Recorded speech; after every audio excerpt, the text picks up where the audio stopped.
train them. You're supposed to have an efficient police department. And yet you can't catch a third-rate hoodlum who masquerades as a monkey. Game over, man. Game over. No, go past this part. In fact, never play this again. Hey, buddy, you gonna eat that sausage? Am I the only one around here who gives a shit about the rules? Ladies and gentlemen, Your complete attention, if you please. Welcome to the Epic Film Guys podcast.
What's up, everybody? Welcome to the episode 96 live stream.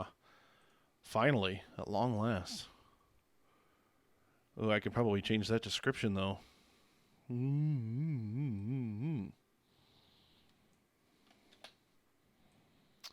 Today is also not that day.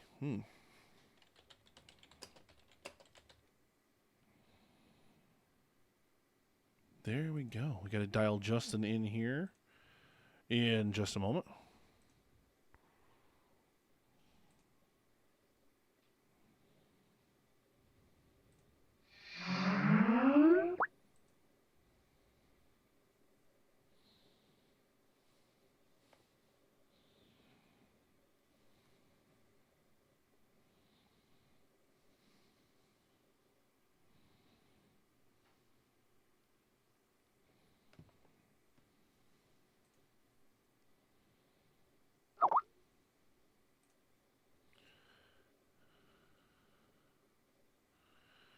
What the dealio, coolio?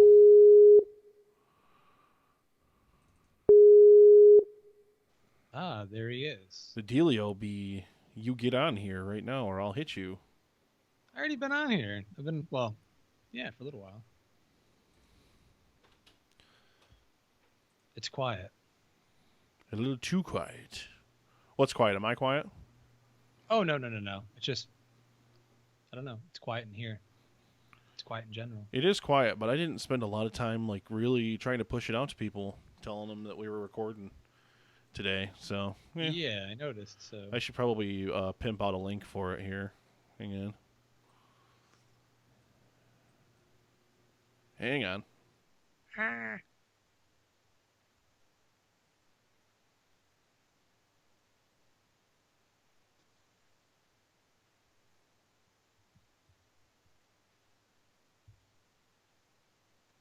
Oh yeah, I need to get a cup holder.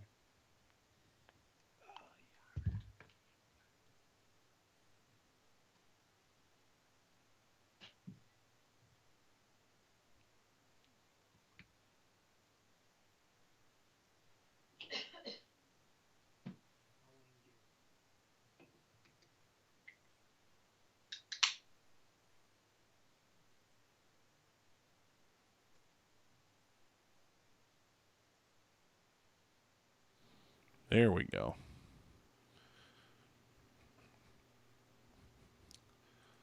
There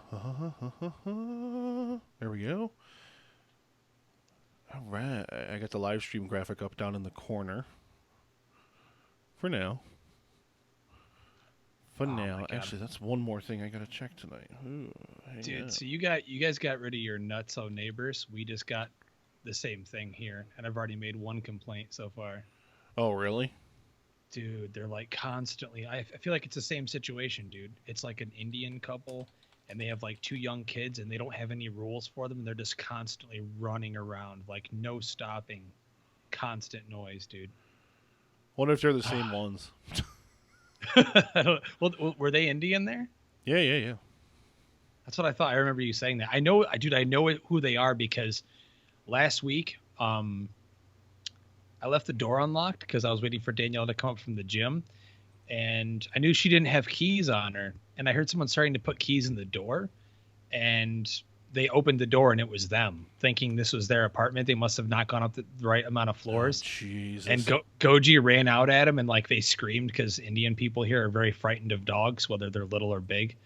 So I was like, oh, no problem. And then just shut the door in their face. But I'm almost positive it's them. So they have like 2 small children that like are just running back and forth fucking constantly. Oh, my God. That's ridiculous. Well, yeah, you dealt with it. You lived it. So you know what I'm talking about. Yeah. I know that pain all too well. I don't miss it, to be 100% honest. Oh, yeah. I mean, first time ever I've had to deal with this. So. All right, so that's. I just wanted to check the CRI thing and see if I had anything else listed on there. My son decided to do his laundry, so I've got to wait until it's done before we can actually record anything. Oh, well, how long is that going to be? It's spinning right now, so hopefully not too long. I was still pimping out the link and everything anyway. Yeah, I still have to turn off the air because, It's all right. We got time.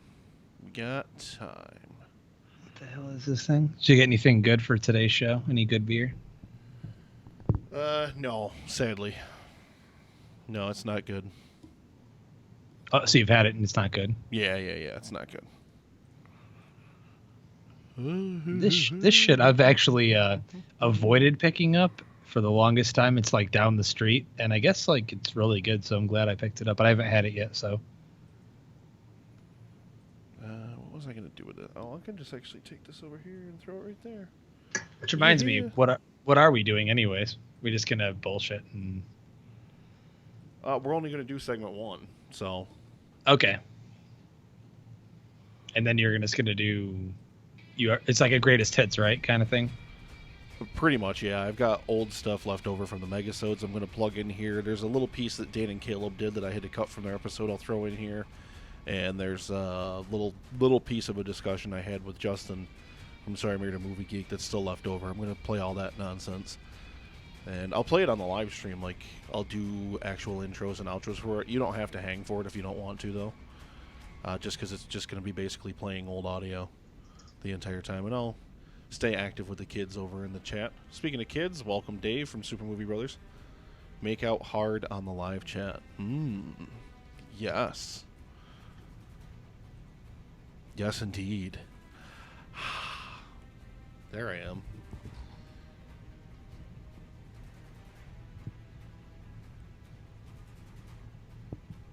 The loser in his own draft. Yeah, that guy. He never wins his own drafts. I think he plays too hard to try to troll other people versus actually trying to like pick movies good enough to win. Is my video not showing up on there? Yeah, it's not on here.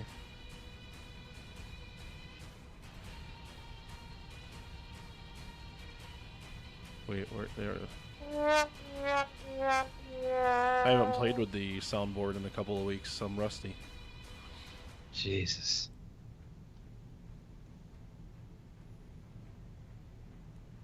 It was a good show. That whole show turned out really good, Dave. There wasn't really very much venom spit back and forth amongst most everybody. That's because I wasn't on there to do it right. Wait till my co-host is on there. You guys think I'm fucking bad. He's going to be killing everybody. We'll see. I've actually started preparing my list today, Ooh. like very, very dedicated to this thing. So, because I'll feel like shit about myself if I don't do a good job. So we'll see what happens. Yeah, you're that weird one that doesn't listen to your own stuff after you're done, aren't you, Dave? Yeah, that's right. I remember you telling me that before, at one point. Oh, really? Like not at all? Like none ever? Yeah, I think so. I don't think any. Well, because I actually that's a problem I just went. Well, not necessarily a problem, but that's what I just did recently. It was when I was the past couple I did before I took the break, I just wasn't listening, and it had nothing to do with me not caring about the show. I was just like, I don't want to hear myself talk, and I don't know. I'm glad those are the episodes I shit all over you, and then in post production. I heard they were good though, so I mean, whatever. I listened to every single one except for maybe 2 or 3. I don't know. God damn it! Why is that video not showing up? What did I do before that I'm not doing now? I do not know. Figure that shit out, god damn it. I don't need to put that up there. I can just put the actual logo up there instead. If I gotta put up with that. Yeah. Just get rid of Skype. Get rid of you entirely. Just be me and the EFG logo rocking it.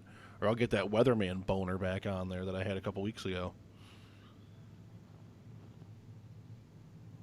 What the hell?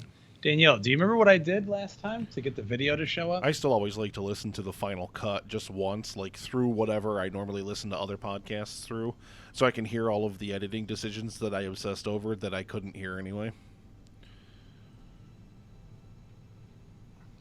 Well, yeah, I mean, I listened to the Megasode and had a lot of fun listening to that, and it's just been a while since I've listened to one all the way through. So, oh my god, I don't know how I'm going to live with that. Where is Dan? I haven't seen Dan in here yet today. I haven't talked to Dan's been. I don't know. Dan's been quiet the last few days. I don't know what he's been doing. I know he went to see Caleb and they watched a whole bunch of. They watched a whole bunch of movies on DVD. Yeah. You watched The Thing, Aliens, The Thing, right? Predator. Yeah, watched a whole bunch of That's awesome. classic stuff. I'm proud of Dan. He's branching himself out. He's getting himself more knowledgeable in the movie. I'm proud of world, Dan for his. I'm proud of Dan for his Predator review. I must listen. Should I be scared? He didn't rate it like negatively, but he didn't give it like a glowing review. I see. I just can't. It's hard for me to relate when someone didn't grow up watching Arnold the movies, just because it was such a staple of my childhood. So I'm like, and everyone else our age, we all watched at least 1 or 2 Arnold movies when we were younger. So I told him next, him and Loisauce have to do that Terminator 2 thing. I assume Loisauce is going to wait until Terminator 2 is released in theaters this summer, because I've been trying to jam it down his throat every time he's over here, and he's like, no, I can't. I have to wait. Like, okay, whatever. Yes. Waiting for Wes to record a mini-sode. What are you guys recording tonight, Dave? I never know what the hell everybody's recording. Everybody's always recording so much shit. I have to lie to women to get Looks like we're recording on an off night as well. I got a little dick. It's pathetic.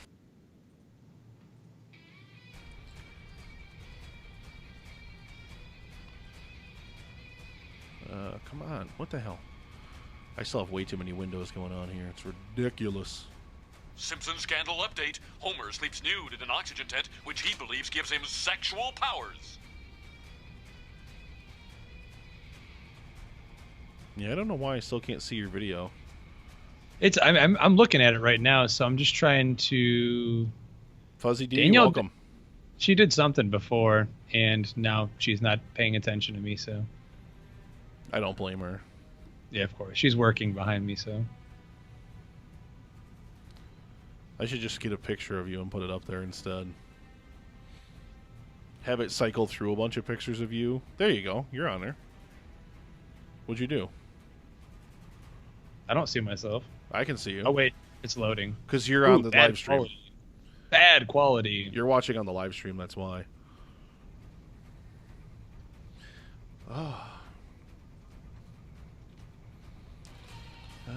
see. What else was I gonna do? Yeah, what did I do?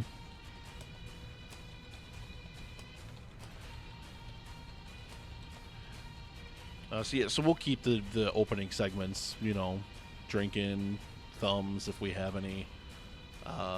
Did I even write down any thumbs? I don't even think I wrote any down. I'm also going to start, because I'm like, we've been doing this for weeks, or at least I've been doing it for weeks. I'm going to start talking about the Sunday Showdown because it gets a good response on the page and people look forward to it. So I'm going to start actually announcing the winner on the show. So that I think it sucks. Well, that's unfortunate. That's unfortunate. It's a fun activity. And I'd love for people to give me some more options to go through. But that's you. I think you're a fun activity. Oh, there you go. You just froze because I had you minimized out. Peace, Dave. Enjoy. Now we have two Dans. Hi, Dan. Gracias. I just messaged Dan in the Facebook chat, and he showed up in an insanely short amount of time. He's not on a hot date? Dan, why are you not on a hot date? I told him to come troll us, so I don't know. We might have bitten off more than we can chew there. Simpson scandal update. Homer sleeps nude in an oxygen tent, which he believes gives him sexual powers. Okay, yeah, that's what I was going to do.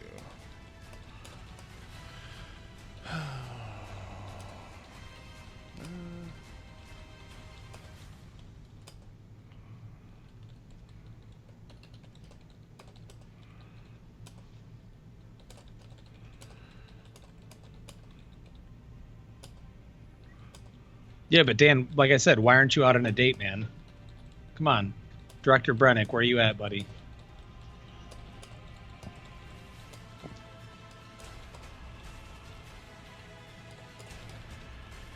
I'll probably think of a couple other ones, but that's fine. We got to do the trivia drawing. We'll do that at the end of the first segment. We've got to do...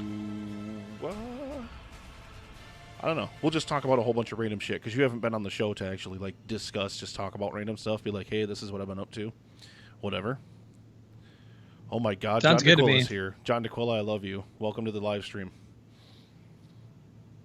But yeah, we'll go through all that stuff, and then yeah, if you don't want to hang out for the last two segments, that's fine. I'm just gonna play all of those pieces. I'll play that Dan and Caleb thing. I'll play that. Actually, two different Megasodes. I have a piece left from Megasode 1, and I have a piece left from Megasode 2. And the pieces from the Megasodes are actually unedited, so they'll just kind of go up as if they were being recorded live, because I did like 10 minutes of one of the edits. Dan, the episode who doesn't go on dates on Tuesdays? When do you go on dates, Dan?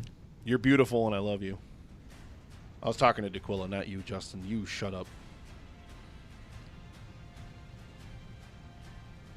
Never. Let's see. What else do I fucking got here?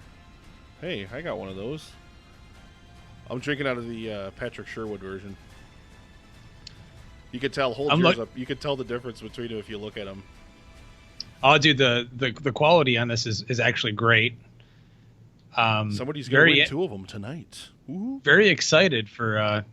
I want to get it. I'm gonna buy another one of the ones with the bigger logo, though. I wonder how much bigger it is. What was the difference in inches? Not much. And don't be dirty now. Okay, I mentioned inches, please. You know, I've been away a month. Yeah. Okay. Yeah. We're not really a the month Lisp out here. We got to get him in here. We've missed him. He said he was Lisp? coming back, and then he hasn't come back yet. Well, the Hopester woke my ass up last week. A stranger in the ass. I'm not sure about the lisp, but you know, anything could happen. Summer's on its way here; it's almost upon us. So, I wish I know. File. Where is that file? Hang on. Where did I put that damn thing? I know what we're gonna play here. I know what we can do. As we're getting ready to get started, and as Knorr's laundry finishes, because he decided to start it.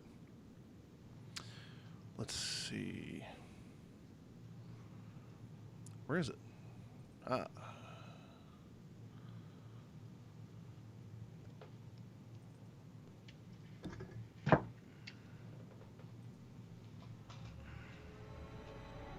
coming to theaters this October.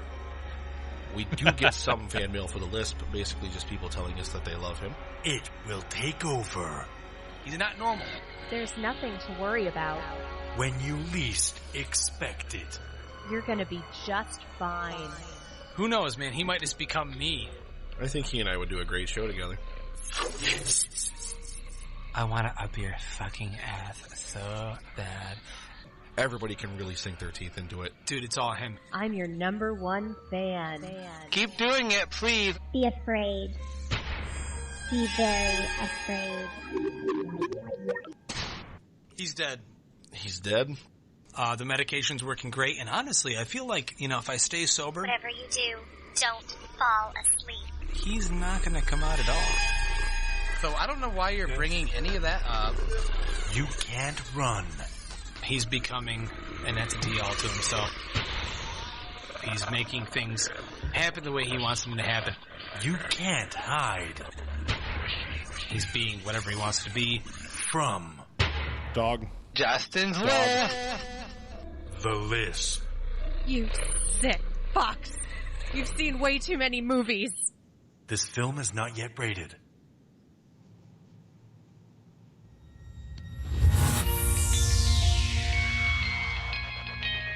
Maybe if the list wanted to drink some of those fruity, I don't know what those drinks are. Those really expensive martinis that you buy him. I know you buy them for him because I can taste them in the morning, dude. So whatever you're doing with the lisp, Nick, behind your wife's back, I don't know what it is, but you're doing something. Listen, I'm not going to talk about it right now, and it's none of your business. That's between me and him. Okay. Well, I can just taste like something that tastes like some kind of pink something in my mouth when I wake He does up. like cotton Pepto-Bismol. candy. The summer's Did not Danny over say yet, but that, Pepto-Bismol? Yeah, it did. Cox. that's not going to get him out, man. I'm telling you right now.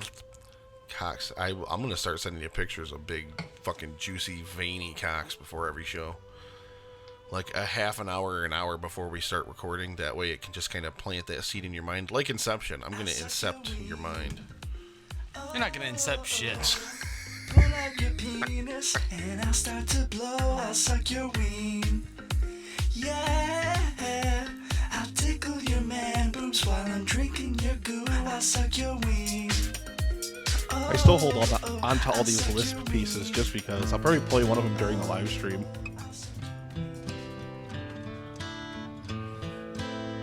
Here you go, Patrick.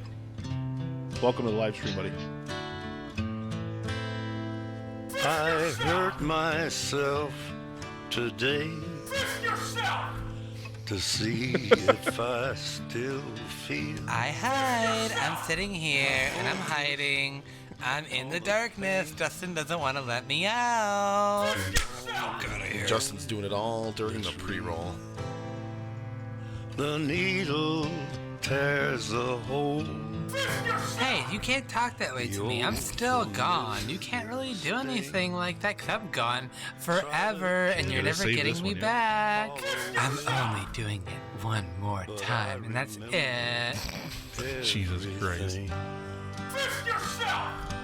What have I become? My sweetest friend. Everyone I know goes away in the end. Oh my god, and Nick's like not here. I don't even know what happened with him. Like, I totally don't know. He just came in and we were talking about this movie with a bug in it and thick, yucky, white, sticky stuff coming out of the mouth of some fly, like the Brundle fly or something, and he's just gone. He just all of a sudden left, and he's not even here. Where are you, Nick? You said you were going to watch Pretty in Pink with me. Maybe even some Glee? I don't know. I don't know where you went. It's a list. I'm here. I know my name. Where are you? I cannot repair. You're welcome, Dan. Beneath the stains of time, I really don't know if I feel can like the eye in handle this. passing I'm not sure I can do it. misheard his voice, and it totally made me want it so bad. I don't know how young he is or old. I don't really care. Maybe he's too young for me, but I don't care. A little young for you. He's a little I know. young for you. I know that in Hollywood, it's like an okay thing. I know Bryan Singer that Yeah, it's directed okay if you're Bryan Singer. that did that ex-girl or ex-person movie where there's like people with those powers. Ex-person. I know Ex-person. that guy like totally molests young kids all the time, and he pays to do it, but people don't really care. It's like a cool thing in Hollywood. So I was just thinking maybe if I was popular and I was a huge Hollywood star, maybe I could take that kid and do the same thing to him. I mean, it's possible. Yes, I don't want to rule it out. I mean, I don't think you'll be having those Bryan Singer level parties where I think they're just lining 15-year-olds up in the bathroom and snorting coke on them. If I could start again, a million miles away, I would keep myself. I would find a way. Fist yourself!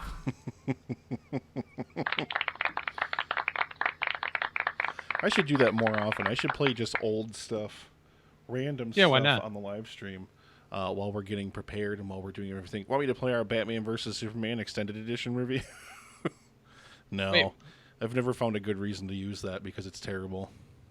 Is it really that bad? Oh, it's terrible. Wait, here you go, Justin. I'll play you this. Are you out of control? Yes. Wildly out of control. Are you the man behind the mask? Fucking hate you. Is this what tonight's show is going to be like? I'm the man behind the mask. I'm the man behind the mask. Dan, all your reviews were great, and I actually really liked your House of Cards Season 4 review. It was really Man good. behind the mask. He's the man behind the mask. And he's out of No control. one fights like Gaston. I'm the man behind the mask. I'm the man behind the mask. I should put these on the And soundboard. I'm out of control. You should. I was gonna ask you to, And actually. he's out of control. I should. I should just play random old stuff that I've done. Or that we've done, or that I've got sitting around here. Ooh, how long is this? Yeah, let's put that on there. Galaxy. Yeah. Stop up. The fucking God, cock ass. I love you, Fuzzy. But dude. anyway, yes. Andromeda Ipreate. No, Dan, it really did sound good. It really did sound good. I'm sorry, dude. I can't help it. I slammed down Take a a flower minute. power right before we started recording. Take a minute. Take a minute. We're welcoming him back to the. We're tripping over our words and we fucking can't talk. I That's felt it. the same That's way 2 you did sips of about my season homebrew 4, and I'm Dan. just I was fucking much more cracked invested in shit. season 4 than I was in season 3. Like, it really picked up and fuck, reinvested man. me in the show I've not done It's been after 2 season weeks. 3. Like you It's said, okay. when you It's pull been a couple Claire weeks. and Frank It's been a apart, couple it weeks. kind of We takes that thing away. We stalked? Fuck, I told you. I'm Corn saving. stalked? Yes. Denzel actually took best actable. Wow. I have that from that gift back. Actable, dude? Really, you said I have actable. that from that gift back. I think this got is my that blooper gift reel back. where No, I I won't just try to flubbed sing. every That's line. just Baby got back. Baby got back. Is that? Wait, does it have to do with like a girl having Justin, back? or- my anaconda don't want none unless you got buns, got hun. buns, hun. Yeah. That's like the one thing I remember from that song. This flashback, absolutely keep it going. Again, that's epicfilmguys.com.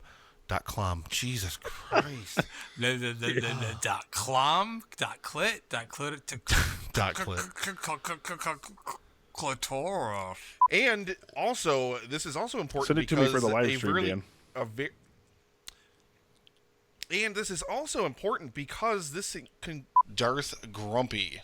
Thumbs up for Deadpool's Golden Goal. Now, I am, of course, an AMC Premier member, and I get all sorts of free perks and shit, but... Oh, no. No, but I am an A...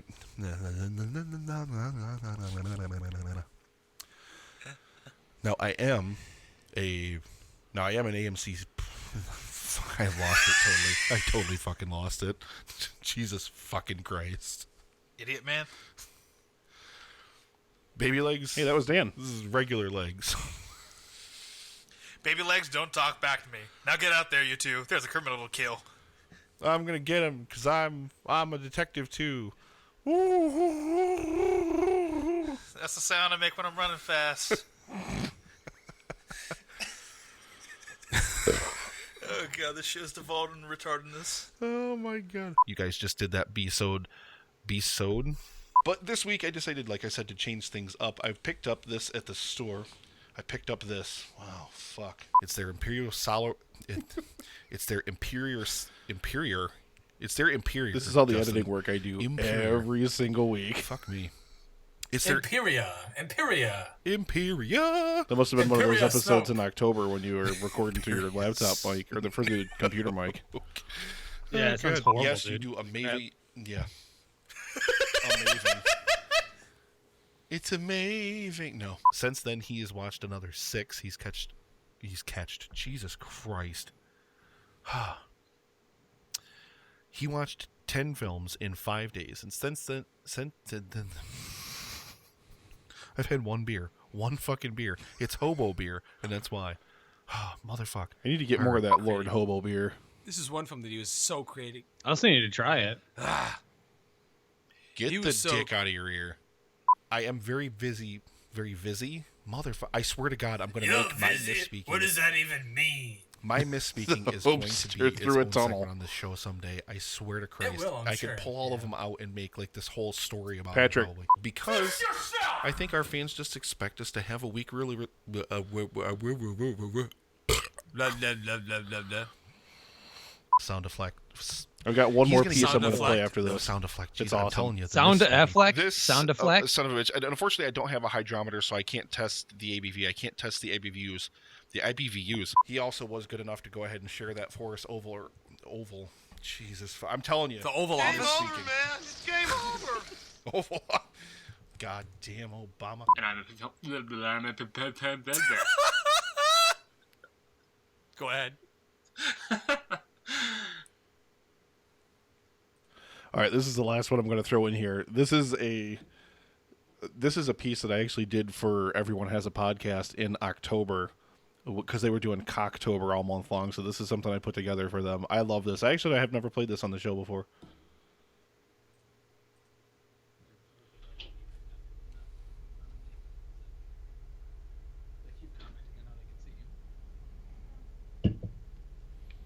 I done saw that. I saw that booze.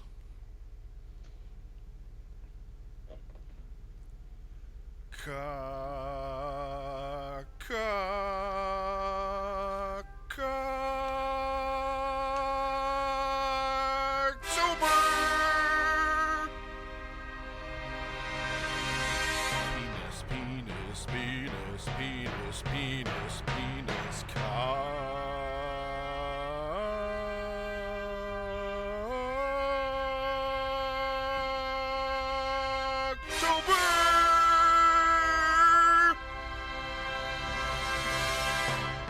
Everyone has a podcast.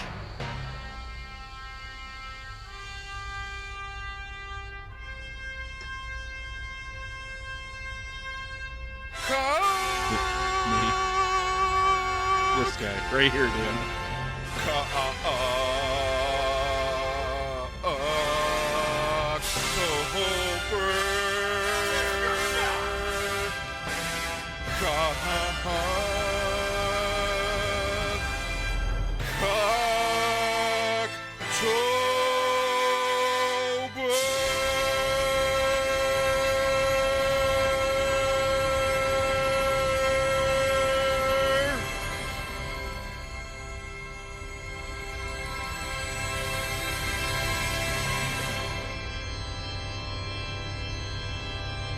Yeah, so it's Cocktober, which is, I guess, a little like October, but with a dick in it. And I don't even know what else to do except for that little opening bit. That was all I had. So I figured I would just name a bunch of things, but we could just put the word cock into them instead of, their actual words. I'm just gonna name random stuff around my house, and we'll just see if we can get some funny stuff here. Some funny stuff. Let's see. I've got a cell cock right here in my hand. I use this to check cock, and also to send out cocks on cocker. Yep, I've got some Oh, cocks, good for you! and I've got a few cocks hanging on my wall. One of them is for Cock versus Cock, Dawn of Cocks. Another one is for Cockman. And then, you guys might like this one. This is the Cock Knight Rises, or the Dark Cock Rises. Ooh, I think I like the Dark Cock good for you! The Dark Cock Rises. Once you go black, eh? Cock of Tomorrow. Edge of Cock. No, Edge of Cock. We'll go with Edge of Cock. Let's see. I've got some movie titles I've got in the whole collection here. We've got Terminator 2: Judgment Cock, Requiem for a Cock, Pirates of the Caribbean: The Curse of the Black Cock. Over there. We've got October Cock. Perfect. Yeah, they can hear you too. We've got My Cock Vinny. I guess if you're the kind of person that names your cock. Danielle, hit him. We've got Little Miss Cock. I think Jared from Subway starred in that one. We've got, Cock Club, or Fight Cock, I guess. We have Despicable Cock. That's when your cock is bad. Oh, we have Citizen Cock. Let's see what else we got. The Boondock Cock. Are we done with this? Are you guys done with this? You want more? Okay, I got one more. I got Cock of Steel. Yeah, that's got to be a porn title. Somebody's made that fucking porn. I'm looking at the cock refrigerator. Bet you don't know what that. I just saw Gojo. Did you really? Did she run by me? Yeah, I just saw her run by you in the background. Danielle's making Kaya's lunch for tomorrow, so she just heard the crinkling of a bag or I don't something. really know that fits because I saw her streak across the thing. Let's see. Here we go. Who's that, Goji? This was just sent to me by director Brennick himself. These are outtakes from our Cautionary Tales of Swords full commentary that we did over on Netflix and Swill a few months ago now. Old stuff. She was already on there.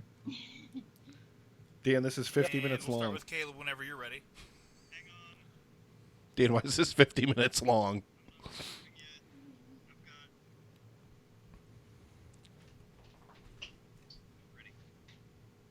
Check. 1, 2, check 1, 2. I knew you'd say Okay, Nick. Hold on, fuckface. I forgot my notebook. Is that your mic check? Yeah, why not? All right, perfect. No, those are my favorite. Is when we don't actually. I don't even. Check 1, 2 shit. Dan, I thought you were going to send me a You clip. mean the thing that I always do? No, Dan sent you the whole entire fucking He thing. did. It's like 50 minutes long. I'm like, why am I looking at this whole thing? WNBC. Yeah, no, I just. Good morning, Vietnam. Yeah, I just started the fucking edit on that. I'll let this go for a couple minutes. I had so much fun recording. I think I've got everything I need prepared. I actually did a Fuck you. a random draw thing. I know. I'll actually put it up here on the You're gonna be bitching thing. Where is it? As of Yeah, next I got this guy Thursday, ready the fourth time on for Film Guys the actual podcast. contest You've been on thing. there So I'm gonna just barely one time. pick it electronically this time. Less than For whoever one wins time. our 2 pint glasses. Awesome, Alright, dude. Sorry, I'm gonna end up. When do you record, Nick? Monday is at 10 usually. Monster Mash with Swords, take 3.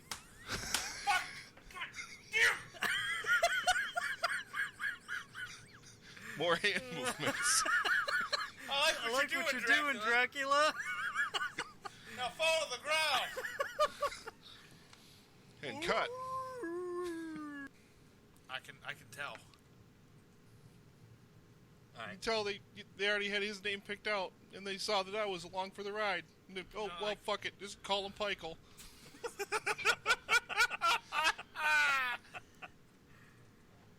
All right.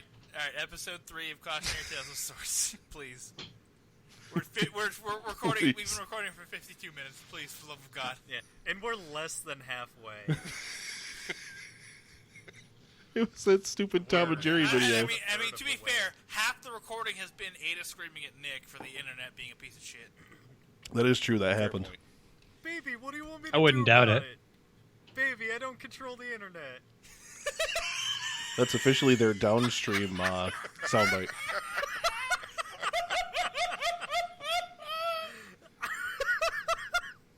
I'm sorry.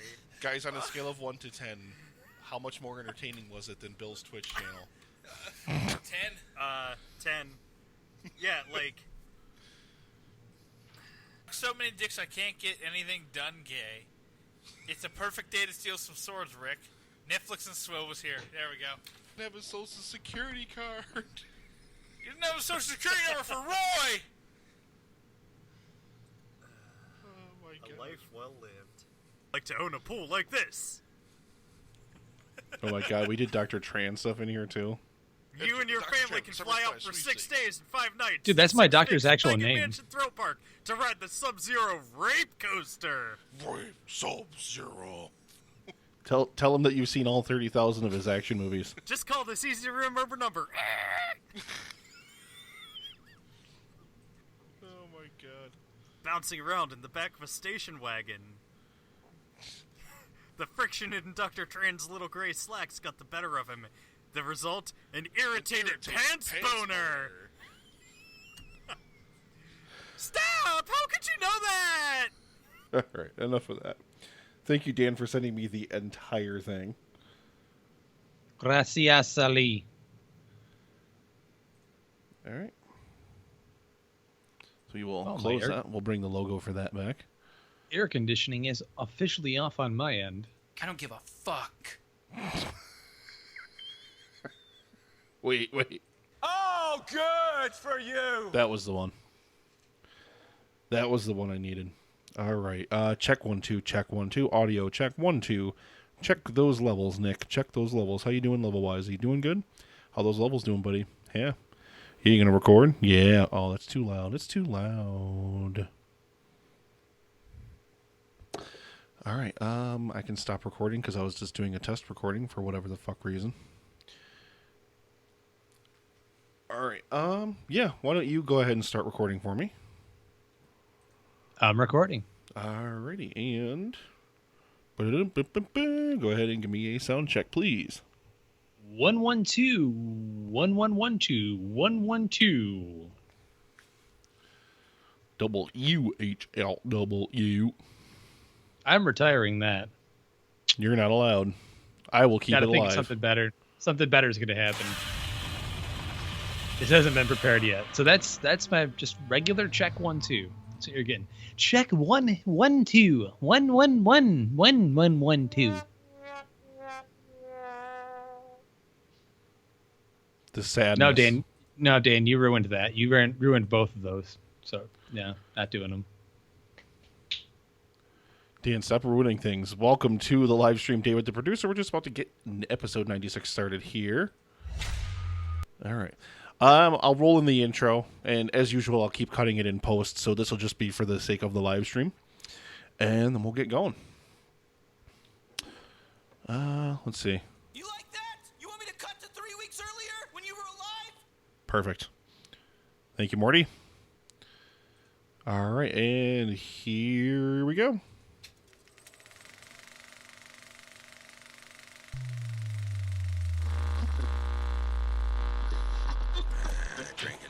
You're supposed to have an efficient police department, and yet you can't catch a third-rate hoodlum who masquerades as a monkey. Game over, man. Game over. No. Go past this. Past this part. In fact, never play this again. Hey, buddy, you gonna eat that sausage? Am I the only one around here who gives a shit about the rules? Ladies and gentlemen, your complete attention, if you please.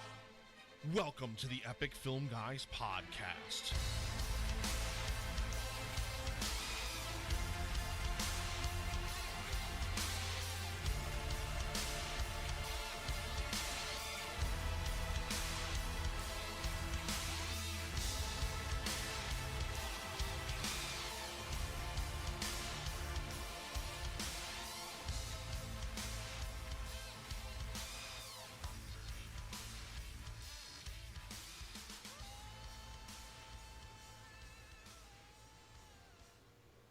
The last thing we need is more Hopester, Patrick. All right, Justin, we are live in 5, 4, 3, 2. Good morning, ladies and gentlemen, and welcome to episode 96 of the Epic Film Guys podcast for Thursday, May the 4th. Be with you. Ha ha ha, 2017. I am Epic Film Guy Nick, and returning, hang on, wait a minute before you say a damn word. Back from his very, very long extended break, ladies and gentlemen, Epic Film Guy Justin in the house. Oh. No spattering of applause. Yeah, that's what I was waiting for. I turned the soundboard down to fade out the intro. What a dick. Well, yeah, ladies and gentlemen, I'm back after, you said long. It wasn't really that long at all, considering the Hopester woke me up a few weeks ago. And, well, I mean, he woke me up and I was on the couch and I was trying to ignore you. And then I woke up and you were on the screen. So, yes, ladies and gentlemen, I'm back. It was a decent little break. I didn't really get much accomplished, honestly. I still watched a bunch of movies, which I'll talk about in a few minutes here. But I'm glad to be back. I definitely was itching the entire time to get back on the show.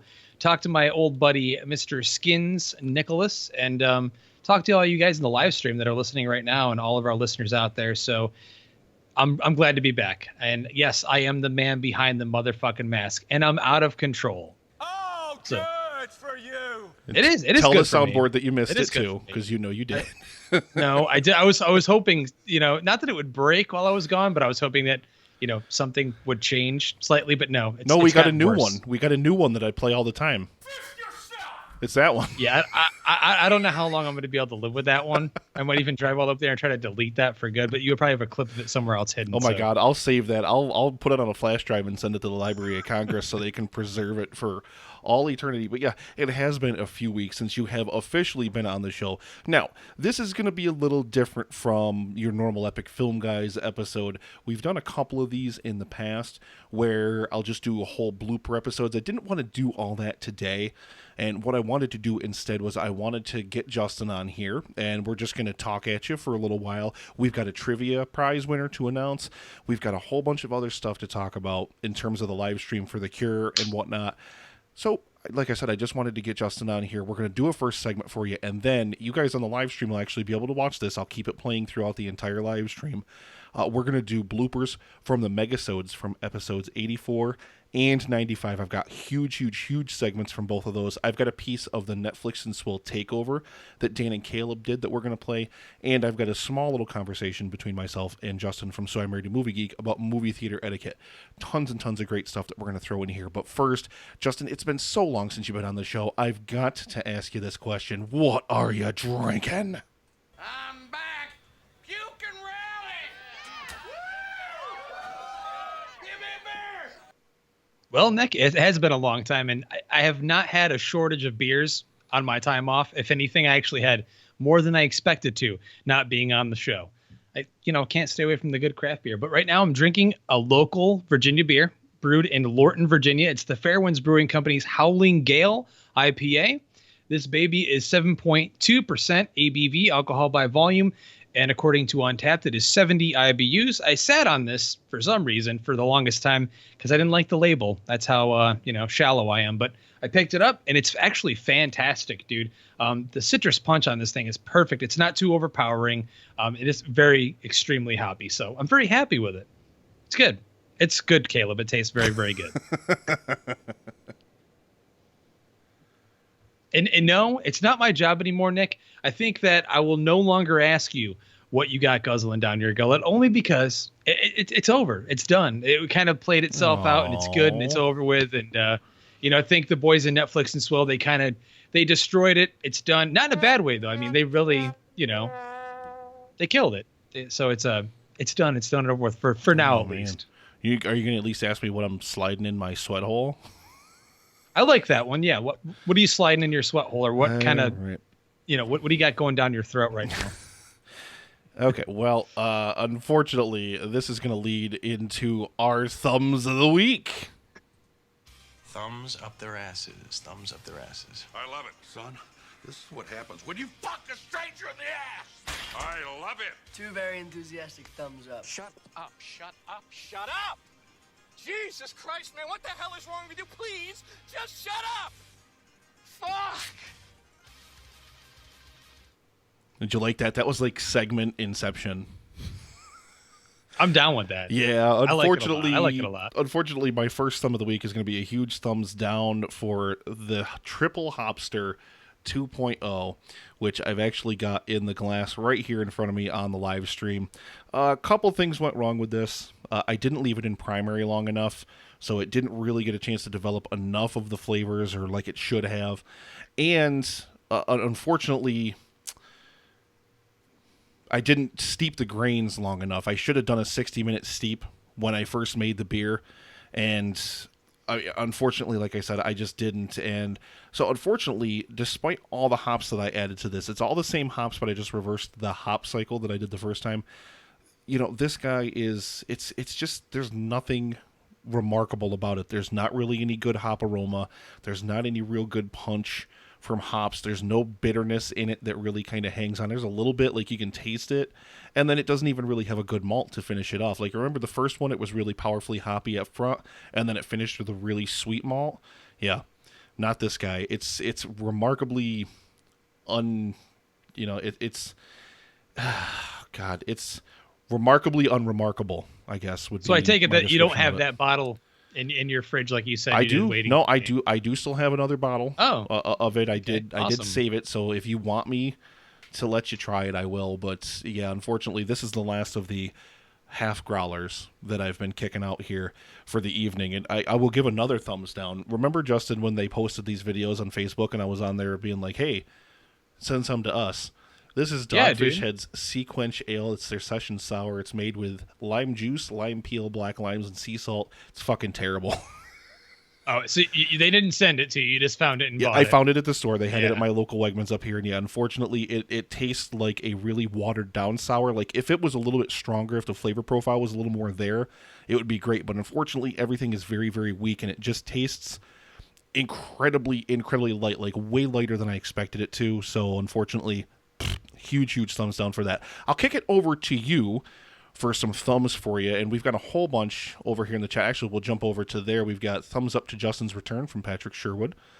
Thumbs up to the live stream for The Cure. Thank you very much, Dan. Thumbs up to The Thing. John Carpenter's The Thing. I know Justin's going to echo that one. Yeah, definitely. I'm very proud of Dan for watching that. I'm very proud of his 4.5 out of 5 star rating for it. Thumbs up to Dan watching The Thing and enjoying it. Thumbs down to Sidney Crosby Concussion. Oh, Penguins player. Sorry, Dan. Thumbs up to Patrick for listening to the show. Thumb up in the middle for Predator. From Jared Taylor, thumbs up to all who filled in for Justin for the month of April. Thumbs up for Justin's return. Yeah, I do have to thank everybody that stepped on. Everybody from the Megasode. There's too many people to name. And, you know, Dan and Caleb, of course, did the takeover, which was absolutely amazing. Thank you guys very, very much. And thumbs up to Justin from Sorry Married Movie Geek for reviewing 50 Shades of Grey with me and making me a little, less sane as a person as a result of that. David the producer, thumbs up to The Fog or to Nick's Vape. You're welcome. And thumbs down to Justin Winters. I'm sorry, Justin. I love you, even though we argue like a married couple on Twitter. I swear to God we do. Justin, thumbs of the week. I know you've got to have a lot of stuff packed away, man. Yeah, dude. Number one thumb I would have is thumbs up for me not driving out of my way when you told me about that Dogfish Head beer, because you sent me like a link to it. I don't know. I was confused by the link. I thought you were trying to tell me it was good and to go find it. So I saw that it was like 15 miles away from me. So I was going to go buy it. I did not. Luckily, because as you just said, it's not a good beer. Yep. So thumbs up to that. And, I have to say, even though I wasn't on the Epic Film Guys podcast for the majority of April, I did not review any films on the show. April was a pretty good month for movies. I got a chance to see Ben Wheatley's Free Fire, which was good. It was a good, fun time at the movies. Not as great as I was hoping it was going to be. And I also saw a film that blew me out of the fucking water, a French horror film, a cannibal film called Raw. And that movie has just stuck with me ever since I saw it. I can't wait to see it again. And I highly recommend it to horror fans. Again, that's called Raw. Other than that, I also saw the fantasy horror science fiction, whatever the hell you want to call it, film, The Void. The Astron 6 guys did their own version of what would be a John Carpenter-esque horror film. And it was, small release. It only got limited theatrical run in the United States, and it did not hit my Alamo Drafthouse, surprisingly. They did try to get it. I watched it. It was not the amazing film that I think a lot of horror fans were hoping for, but it was still extremely enjoyable and fun. And I had a ball with that as well. So some good movies for April. And you know what's funny? We are the Epic Film Guys, Nick, and neither of us saw the new Fast movie. But fortunately for us, we had Mr. Director Brennick from Netflix and Swill talk about it when Netflix and Swill covered for the Epic Film Guys. Talk about how much he loved it. So that's awesome, because I was going to check it out, but I was like, you know what? You're not going to see it. I'm not going to be on the show. I'll, wait till Blu-ray. But other than that, man, it's just huge thumbs up for me being back on the show. I'm excited for summer movie season, which for me and for you, yes, Nick, for you, starts this week with Guardians of the Galaxy Volume 2. I know you had just rewatched the original today. And like always, I don't get why you do this, because you always say, I'm going to rewatch it. Is it going to change my opinion? It never changes your opinion, ever. No, it really doesn't. Really? No.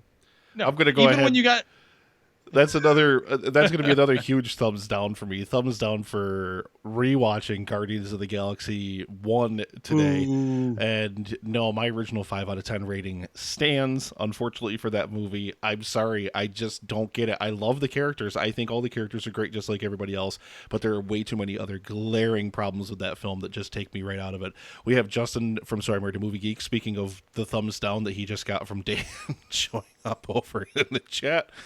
Thumbs down for all the power outages last night, Patrick. I definitely agree with you. From Fuzzy D from Who Spiked the Puns. Thumbs down to head colds. Thumbs up for pseudoephedrine medication. And Fuzzy D also said thumbs up for Raw. Everybody said they like it raw. David's producer says he loves cannibal movies. Oh, okay. Yeah, all dude. Right. We're going to close out the stream thumbs. And, fuck, I just had another one. What was my other one? I don't know. I had another thumbs down. Damn it. That's why I should have done it first. Maybe it'll come to me. All right. I do thumbs up to Justin being back from another Justin, and thumbs down to Dan. Thanks, Justin. Appreciate that very much. I do have two very, very huge thumbs up to talk about here on the show, and this will actually segue over into a little discussion we'll have about the live stream for The Cure. Now, the programming is 95% of the way set. We've got a ton of guests signing up, and we get more, I don't know, pretty much every day, pretty much every other day. It's absolutely fantastic. The response that we've been getting, even podcasts that I've never even heard of, are coming out of the woodwork to say that they love it. They think it's a great idea. So thank you all very, very much for that. But two huge shout outs, thumbs up. We absolutely love you for this. Emily from The Story Behind and Steve of the Everything I Learned from Movies podcasts for their generous donations, early donations to the live stream for The Cure. Thank you very, very much. Already got us off a great foot. We've got a huge goal to hit. Most people are, of course, going to wait and make their donations live on the stream, which, again, is going to start at 10:30 Eastern Time. I'm going to be doing a pre-show for about an hour and a half. The actual show will kick off at noon, and most of the people, I think, that are actually over in the live chat are going to be joining us. David, the producer, and Juliet from the Unreadable Rant will be joining us. Dan from Netflix and Swill will be joining us. And Justin from Sorry Married to Movie Geek, I don't think he's actually signed up yet because I think he said he's got something to do that weekend. So he won't be able to make it, unfortunately. But yes, if you are still interested in signing up for a guest spot, there are tons of them available. The link for the sign-up sheet will be in the show notes, or you can send me a direct message on Twitter. I promise you we'll get you in there. And if you want to make early donations, you can now do that as well. Again, the link will be in the show notes. And we have these wonderful graphics. That's another huge thumbs up. Thumbs up to Justin for these amazing original graphics that he did for the live stream for The Cure. It's absolutely amazing. Yeah, you're welcome. That's right. Yeah, wedding anniversary. I do remember that you had mentioned that to me, Justin. All right. So, yeah, that's basically, I don't know. We've got so much different stuff going on. Yeah, I just wanted to jump right into something. As soon as you're done with the live stream for The Cure, for those of you that follow us on our Facebook page, you've been doing a little something every single Sunday for quite a few weeks now. If I could recall, probably about 20 plus weeks. It's called the Sunday Showdown, and it's something where we take two different movies. It's very good for us because people have a lot of fun with it. We take two different movies and we kind of put them in a battle against each other just to see, which one people think is the better film, which one they love more. And so we're going to actually start talking about that on the podcast so we can kind of connect those two things together. So this last Sunday, what we had on Sunday, April 30th, was Starship Troopers versus Independence Day. I chose these two films based upon the fact that they were both 90s science fiction related films. And I was surprised that Starship Troopers took it with 17 votes versus Independence Day, which had 13. It was still kind of close. But Starship Troopers took it, I guess, for the most part. Nick, they're both fantastic films. They definitely are. And I thought it was interesting, though, that most people came out of the woodwork and kind of agreed with your statement about the film and you know, how strong the satirical elements are and how fun it is. So it took the win. So from now on, ladies and gentlemen, if you're not following the Facebook page, make sure you go check it out. Facebook.com/epicfilmguys. Every Sunday, we do the Sunday Showdown. And hey, if you've got ideas for films you want to see battle against each other, feel free to let us know. Message, comment. If you're in the live stream now, tell us. And hey, we'll think about them for some future battles. But so that's it. Yes, yes, it is great fun to do the Sunday showdowns that we do over there, even though sometimes they're really lopsided, but other times they're not. Even though I was really surprised. What did you put up against 2001? Blade Runner. Yeah, and Blade Runner handily destroyed it, which made me incredibly sad. Hey, man, I try to take two movies that are relatively close in release, even though 2001 was released way before Blade Runner. But, you know, two films that I know have avid love within a certain genre or a certain fan base. And I try to put them against each other just to see what people are going to say. You know, again, I've been picking these all on my own. Loisas recommended a few, but unfortunately, none of them were all that great. So sorry, Loisas. But hey, Nick, you're always welcome to give me ideas. You know, and anyone out there, the live stream, any fans, I'd love to hear. Don't I do enough? Hey, man, it just think of two fucking movies that I'll throw them together on a graphic. It's, you know, Clueless versus Romeo and Michelle's high school reunion. I mean, whatever, dude, something. All right. Well, you know, we've got so much more stuff that we got to get to before we wrap up this first segment and get into some of those amazing extra little bits, as I guess we'll call them, or whatever. First things first, Justin, and I actually decided to do this automated so I didn't have to take a 5-minute pause in the live stream for me to write down people's names. Our April trivia contest was, of course, movie quotes. And for that contest, we did... I should have had the list in front of me. All right, so for that contest, we did Fear and Loathing in Las Vegas, week 1. We did It's a Wonderful Life, week 2. For week 3, Office Space, Tom Simkowski. What's wrong with you people? I should put that on the fucking soundboard. It's perfect, a jump to conclusions, man. All right, and of course, last week's clip was Mr. Bernstein from Citizen Kane. I tried to run a good gamut of old stuff and new stuff that maybe people would be able to hit and people wouldn't be able to. Some people, like our very, very loyal listener, Mr. Jared Taylor, who's in the live stream right now, got all of them correct. And also Fez from Afterburn 739 got all of them correct. And then, you know, you had your old picture people, and then you had your new picture people. So it was really, really interesting and really, really great. So I'm going to go ahead and pull this up here right now on the stream. Where is it? There it is.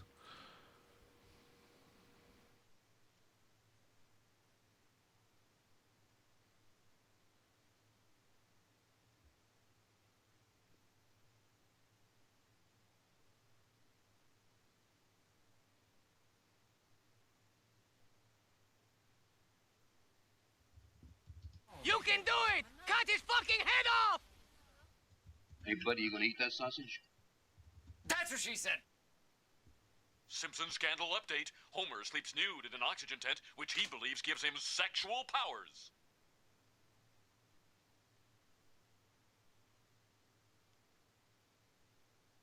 Shut up, shut up, shut up! Jesus Christ, man, what the hell is wrong with you? Please, just shut up! Fuck! I keep telling you, I just grow sorghum here. Uh-huh. And where are the hookers? Round bed. Oops. You, Pikel, you're a piece of shit. Drinking Drano. In the world of Endicott, New York, and Herndon, Virginia, two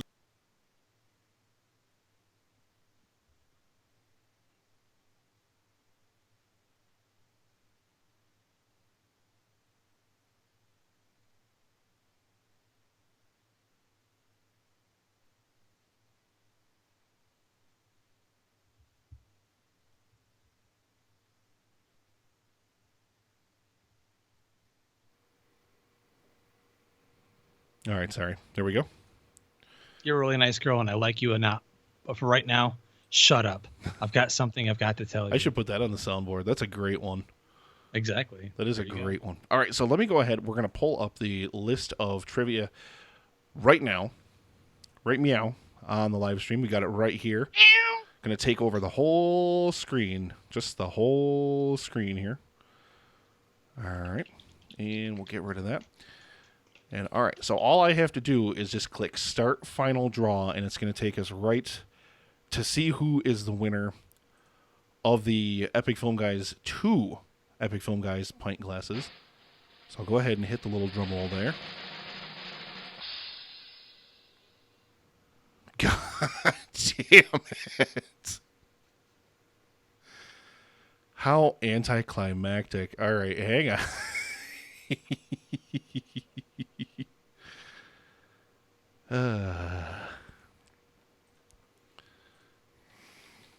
Random picker. We're using that there random picker, I guess. I reckon random picker. Oh my God, what is going on with this thing now? There we go. Oh yeah, we had to get the Epic Fail Guys one. That's a name we had for a while, thanks to our Transformers Age of Extinction review. Thanks for bringing that back, man. Hey, I'm proud of that. I don't care. I love it. It came along with death threats as well, which made me happy. All right, so now all I have to do is click the final draw button, and we will learn who the winner is of the 2 Epic Film Guys pint glasses. So let's go ahead with the drum roll there. Click the button, and yeah, free drawing. Are we a nonprofit education and personal purposes? God, this thing is annoying. All right. Once again. I'm going to hit the stupid...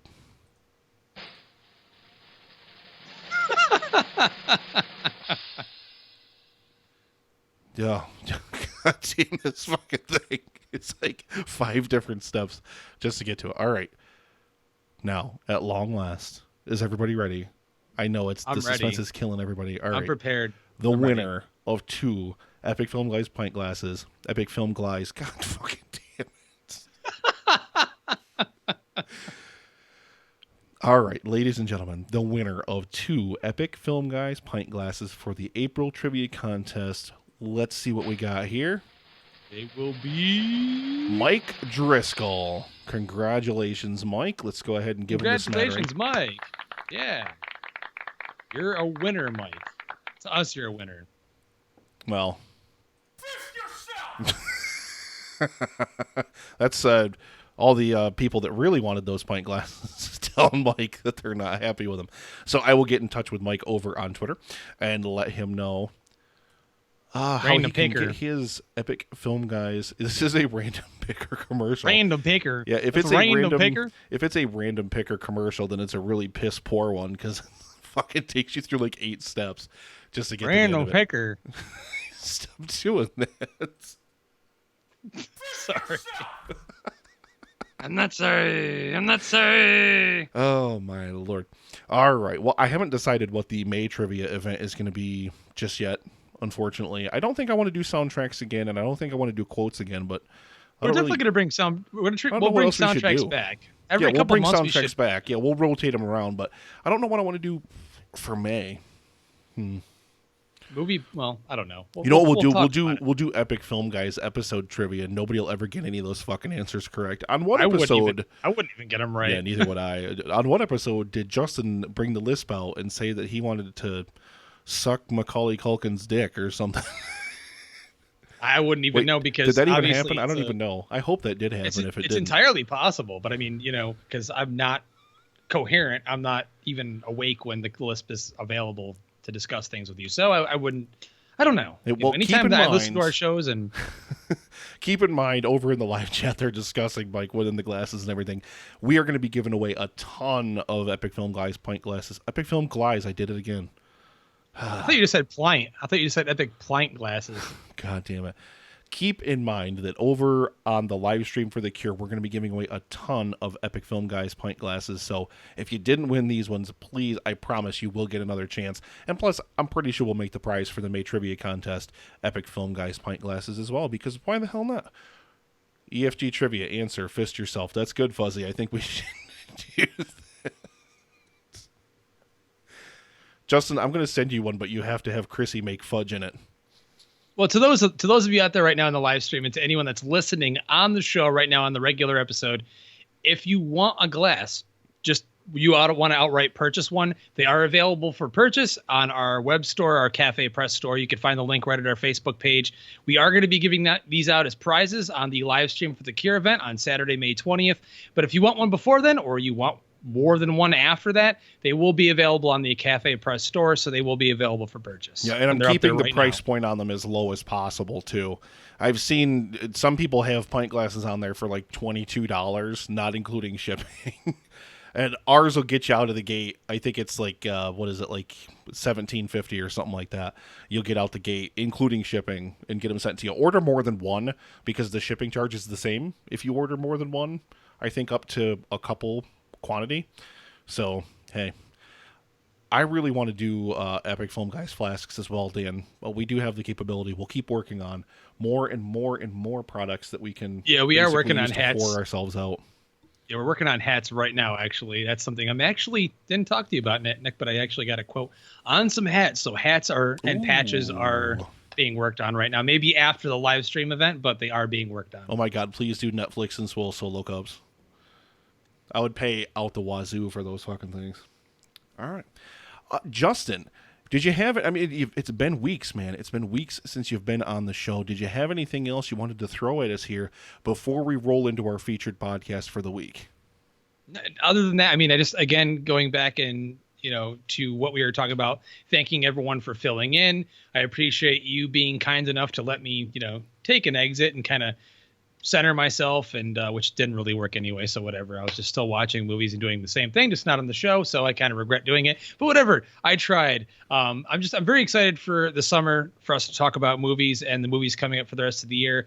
And I saw some good movies, and one awesome thing, I didn't get to discuss it during our Thumbs of the Week segment, but I did get tickets for the Hans Zimmer live in concert for July, and I'm so fucking excited about it. Nice, man. That's awesome.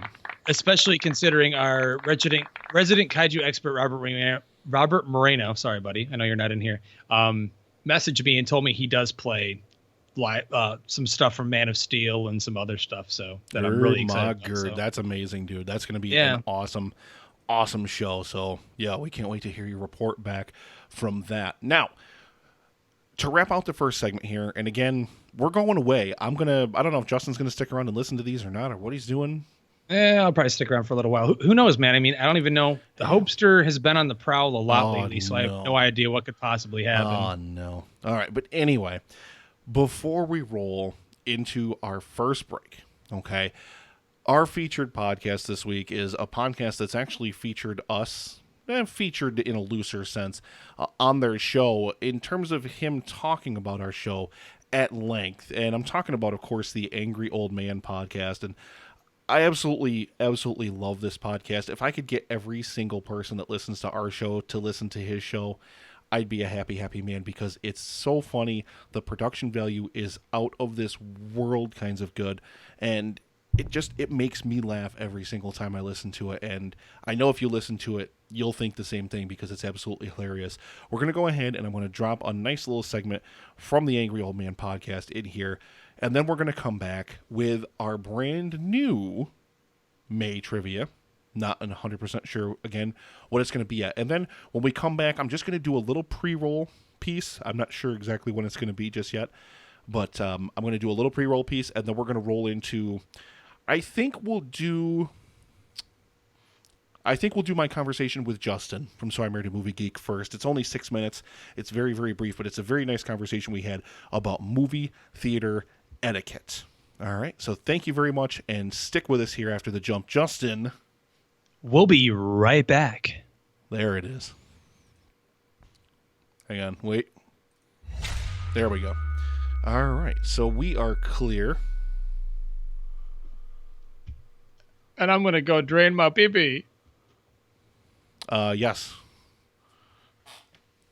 Well, that's right, Justin. You're going to hear yourself on the live stream, and you're not even going to be here talking to me about 50 Shades of Grey or whatever other fucking horrible thing we talk about.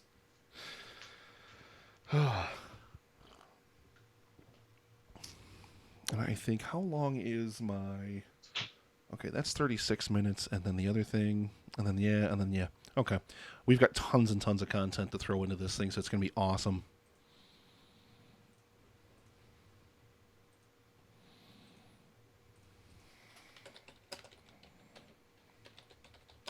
Yeah, David, I'm actually working on it. I haven't gotten a chance to work on it too much lately, but you know how he did the Angry Old Man Dramatic Society? I'm going to write him like a 2 or 3 page play that he can use to basically to have Harry and Curly fight, because that's like my favorite part of the show.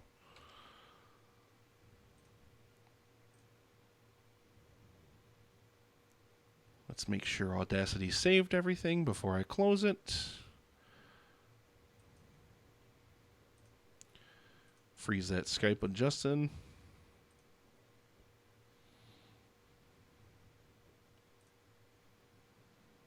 Yes, I did. Okay.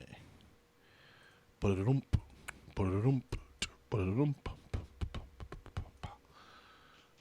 can go away. I now have 55 minutes of Cautionary Tales of Swords outtakes for whatever reason. Oh, good for you. Yep, there we go.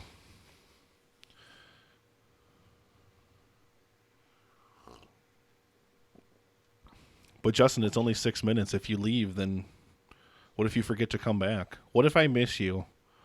I already miss you from...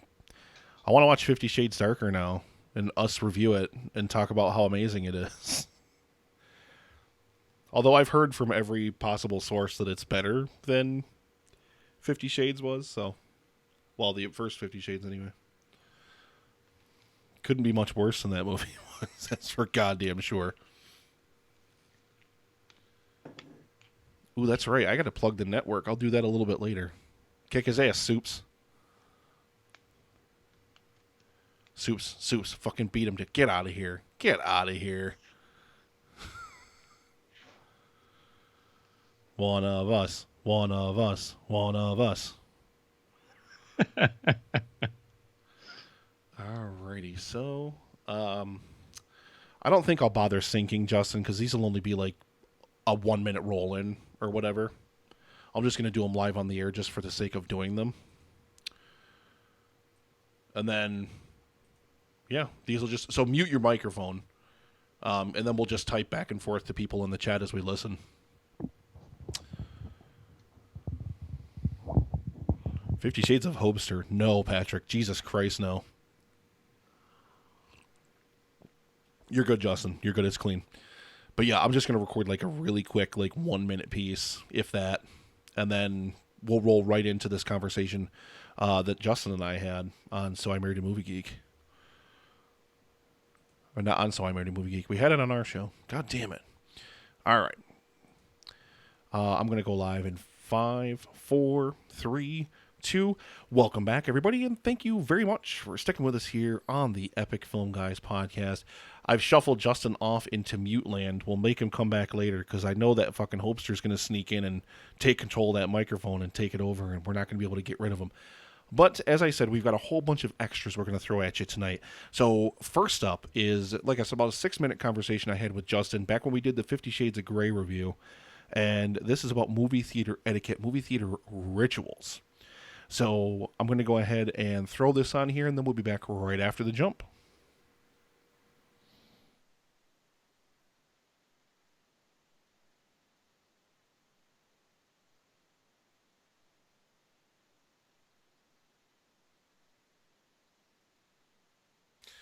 And we talk about this on our show a little bit. Do you have like a ritual in terms of like you need to be there at like a certain time, and this is like the order of events that you do before you sit down in this seat? My wife really gets me on this, but I have like a ritual. Like I have to be there at a certain time. I got to have time to get my drink, to go to the bathroom, all that stuff. Do you have something like that, or are you just like what the fuck ever? Like, you know what I used to before the AMC, and this they got flooded out in 2011. because we had a big flood in the area back in 2011, and they redid the theater.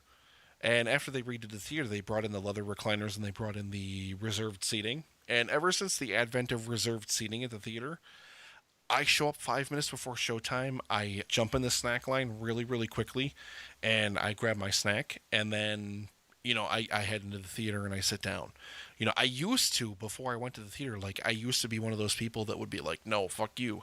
Especially if I'm going on opening night. Like Man of Steel, my wife laments this fact to this day, that Man of Steel was a midnight show at an IMAX theater in Dixon City, and it's about an hour from here. And me and Justin fucking went, and I dragged her along with me. And she was asking, she's like, well, what time's the movie start? Oh, midnight. Well, what time are you guys going there? Between 8 or 9 o'clock. Why are you guys going so early? Because we want to be there and we want to be in line. And we got to talk to a podcast that was there about the movie. We got to fucking talk to other fans who were excited to see the movie. Like that used to be my ritual. If it was fucking release night for a big fucking release, yeah, I'm there 3 hours early. I don't even care about snacks at that fucking point. I just want to be there and be in line and be among people. I kind of miss that, to be honest. Reserve seating has taken that away from me, really, to where I don't get the chance to stand in line and talk to people who are there opening night as well, who are those people that are like, yeah, I bought an opening night ticket. Yeah, I really want to talk about this fucking movie. Let's fucking do it. I miss that a little bit because I don't have that opportunity anymore. I buy reserved seats. I walk right in literally a couple minutes before showtime, pretty much every time. Walk right to my seat, sit down, and, enjoy the show. I guess the main problem I have as an adult is I have a little bit of PTSD from when I was a kid, and especially my dad would always make us late for movies in the aspect that we would roll in after during the trailers. Like he would be like, oh, at the last minute, who wants to go see this movie? It's starting in 5 minutes. Let's run. And I was the kind of kid that I want to see the trailers. I want to know what's coming out. And, if we were rolling in during the middle and have to sit in the front right corner of the theater, I'm like, why the fuck, why the fuck are we here? This is not the proper viewing experience. And to go back to your question, pretty much every time I went to the theater before they had the reserved seating was to avoid that exact experience. I did not want to sit in shit seats. I wanted good fucking seats, and that's why I showed up, especially for big event films, at least 2 or 3 fucking hours early. But reserved seating is a newer thing. Yeah, obviously, we didn't have that as we were kids, so I still had that PTSD of obviously we didn't have reserved seating, so we had to get there on time to make all this stuff happen. And you want to get a good seat, you want to be in the front row. So I was the kid that's the seat where I'm at totally changes everything. If I'm in a bad seat, that might change my view of the film, and I don't want that to happen. I want to give every movie a fair shake. You're uncomfortable during the movie, and the AMC in Vestal has had this experience where they've replaced some of the deep bucket seat leather recliners where you can kind of sit and you fall into the seat, and it's so comfortable with what I affectionately refer to as operating tables. They're really fucking hard. They're small. I'm 6'4". My head and feet hang off of either end of them. They're fucking tiny, and they're uncomfortable as shit. I hate them. And I think when I went to do the Oscar thing, I think was in one of those theaters that had those fucking seats. I fucking hate those seats. Absolutely hate those seats. And if I'm already not feeling the film a little bit, that'll probably skew my perspective of it just a little bit. I feel like the Three Little Bears story with the girl that comes in and it's like, this seat is too small. This seat is just right. There's some theaters that have the recliners where I fall asleep now. I'm a parent and I don't get enough sleep as it is. So if you put me in a recliner that goes all the way back, I'll just fall asleep. So I don't want that, and I don't want something that's gonna feel like I'm just sitting on boards. So I'm I want something right in the middle, And not only that, now. I don't know if you've ever experienced this, but this is something I experienced during one of the Avengers movies. Have you ever been into a movie and had someone in front of you, the seat in front of you, use they're called closed captioning, placards type digital things where they literally above the seat that they can look at, and it's closed captioning for the movie that they're watching. Right. Where they have a little screen there. that gives them the closed caption. Yeah. I've seen that, but I haven't had it right in front of me, so it hasn't been something that's really, really distracted me all that much. We talked about that in a recent episode where there was someone right in front of me that had one of those, and I'm 6'6", tall like you, so it was basically like it was in my face, and I didn't know what was going on. And so Chrissy, who's a midget at like 5'3", it didn't bother her because she couldn't even see over the fucking seats. But that's literally in my seat, and I'm like, what is this? Like, how has the theater experience changed that this is in my face? But I don't know how we got in that tangent, dude. I have no fucking idea. I'll suck your ween. Oh, pull out your penis and I'll start to blow. I'll suck your ween. Yeah, I'll tickle your man boobs while I'm drinking your goo. I'll suck your ween. Oh, I'll suck your ween. Oh, I'll suck your ween. Yeah. All right, like I said, that was just a little brief segment with Justin from Sorry Married a Movie Geek. Absolutely fantastic every time I get to talk to him. Absolutely love him. And just as a little announcement here, I guess, before we roll into the next clip, which is going to be a little something from our AMA from episode 84 for the Megasode, the first Megasode that we did, is the Movie Pod Squad. There are about 10 podcasts, and of course we are one of them, that are now going to be forming the Movie Pod Squad Network. All right, and stay tuned for a lot of really, really fun stuff. Chris from More Go to Than has done an amazing job of getting stuff for the website put together, and it's just going to be absolutely fantastic. We're partnering up with all these amazing podcasts, a lot of whom you've already heard, such as Fuzzy D, who spiked the puns, such as Super Movie Brothers, such as Sorry Married a Movie Geek, The Countdown, Paul and Wayne, of course, our great brothers, Cult 45. Justin was on their show to review The Evil Dead, and like I said, so many more. Shampoo, our resident drunk bastard. He's even drunker than Justin sometimes, I think. But it's going to be absolutely fantastic. So stay tuned for more about that. I just wanted to drop a quick little note about that. So now I'm going to go ahead and roll into, this is a long one, okay? This one is the AMA portion of the Megasode we did for episode 84. That episode was way too long, so I had to unfortunately cut this section. So we're going to play this, and then we're going to roll into our featured actor for the month of May. Right now, I'm pretty sure it's neck and neck between Tom Hanks and Bill Murray. Viola Davis and Hugh Jackman, unfortunately, are kind of getting blown out of the water last I looked at the tally. But voting doesn't end until tomorrow night at 10, so if you're listening in the live stream, especially if you haven't voted, get out there and vote, please, and thank you. So, without further ado, let me go ahead and roll into this right here. The most drunk I've ever got was off of Four Loko. Someone just got me a whole bunch of it, and I think I drank 3 of them. Oh my God. Yeah. And I woke up. And he's still alive, ladies and gentlemen. I'm still alive, yeah. This is the ghost of Chris from MGT. But I woke up in a bathtub, but like a full bathtub. Like I was. Were you missing a kidney? Was there ice in the bathtub? No, just a nice warm bath. And that's just where I was. Because he shit in it, probably. Oh, no. You're lucky. Yeah. You woke up after drinking that much Four Loko. I almost didn't wake up from drinking 3 Hurricane 40s. That's the most drunkest I've ever been in my life. Oh my God. I kicked a car door in, and I don't know whose car it was. Oh, that sounds like as good a time as any to segue into our AMA for the evening. Keep all these up, guys. I'm making notes on all of these. I need to order these online. Wow, that took a sharp left turn. It all started with you and these fucking pumpkin beers. You know, I wasn't even gonna mention it. That was more for you guys, just like knowledge to have that I'm drinking basically a half a liter of liquor worth of beer in these 2 pumpkin beers. Carbonated pumpkin schnapps. It's so gross. A liter. I like that it's a liter, like a liter of cola. Yeah, a liter of cola. Can I get a large farva to go with my liter of pumpkin beer?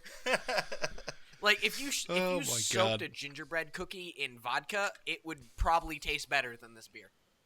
I kind of want to do that now. Well, What an endorsement. Tastes like getting kicked in the dick. It really does. If just getting kicked in the dick had a flavor, it would be Pumpkin by Avery Brewing Co. I know what I want to ask Nick. my I know what I want to ask Nick now. What's the worst drunk you've ever been? What's the most drunk? Oh my God. Wedding. It was probably nope, wasn't at the wedding. It was probably my family reunion. I hadn't seen a lot of these family members in a long time, and my sister was behind the bar. I don't know whether you're describing an That's indie the film intro to every or good a story Martin ever. Lawrence film. Oh my God. Little column A, little column B. There's But, no you better know- way to start a story than I was at a family reunion and my sister was working the bar. Yep. I was big into Ron Paul at the time, and I remember being there. And my sister was in the Marines, right? And Where is this going? I don't understand. It's like saying I was really big into like Grateful Dead at the time. Yeah. I don't know. She had people that you know, like a couple of her, you know, Marine friends or whatever had come to the reunion, just stop by to have a drink and just party and fucking whatever. And I remember talking to this one guy who was in the Marines, and I fucking remember just rattling on and on for like an eternity, it must have been in this poor guy's eyes, about how, you know, America's foreign interventions are fucking like ridiculously crazy, and all this shit like going on and on and on and on and on like for an eternity about this stuff. That's so great. God. That's great. That makes me Talked about Jarhead for 2 hours. Oh my God. Holy shit. Like literally, I woke up, passed out on the bathroom floor. They thought I had alcohol poisoning. It was bad. It was like one of those fucking blackout, like you lose control of all your bodily functions drunk. Like Never been there. I've never been I don't there. know how I'm still alive. It's probably hospital worthy. Yeah. Here's the God's honest truth. I have not. I'm so glad I thrown just up shared that from on the being podcast. drunk You're welcome. Since I was 21 years old. It's the last time I got that drunk that I threw up and blacked out. I can't remember I think that probably was the last time I was really like blitzed. Yeah. Like I've had a good warm buzz on, but I've transitioned mostly into craft beers, and you don't drink craft beers to get drunk. You drink them to enjoy them. Right. If you drink, I always say on our show, it doesn't matter what the alcohol percentage is. It only matters what it tastes like. Yeah. It could be 4%. It could be 12%. If you like the way it tastes, drink it. Exactly. Oh, Caulfield immediately. Wow. Okay. Well, we'll just bullshit and hang out until we can get him back. All right. Australia shut off their Skype. Yeah, it's censored. We said too many cuss words. No, seriously. Here's the thing. Australia, it's literally a country filled with things that want to kill you, and they're like the most prudish country that's not in the Middle East in the entire world. It's a country that was founded as a penal colony, and they're that prudish. Yeah, and they're just like... It's built off the backs of murderers and rapers. Well, I mean, and bread thieves. Because back then, like, it literally... And speaking of bread thieves, Fuzzy D's back. Hooray! Back in the house. Yeah. Sorry, I just had a moment of boredom and I fell asleep. Continue. Well, we were mostly talking shit about Australia. That's fair enough. I do that too. So yeah, but wait, they don't have Fuzzy our D, president. How do you say Australia? Because there's obviously the American way of saying it, which I'm sure is incorrect. Australia. Yeah, Australia. Yeah. All right. Like that. Oh, please, yes. That's good. More. I need more Australian accents. You got to kind of emphasize it right in the middle of the word. Hey, Australia was key in the Pacific campaign. If our guys didn't have a go place to sleep and rest and then get back out to those Pacific Islands, we would have never made it. Yeah, exactly. Very true. All right, I'm going to give you my best Australian accent. Oh, go. Is that it? All right, I'm so excited. What a beauty. Come on, give us your best Crocodile Dundee at least. Come on. My best Crocodile Dundee. Oh, look at here. We've got a beautiful saltwater crocodile. That's Crocodile Hunter. He's doing That's Crocodile Hunter, not Crocodile Dundee. Crocodile Dundee.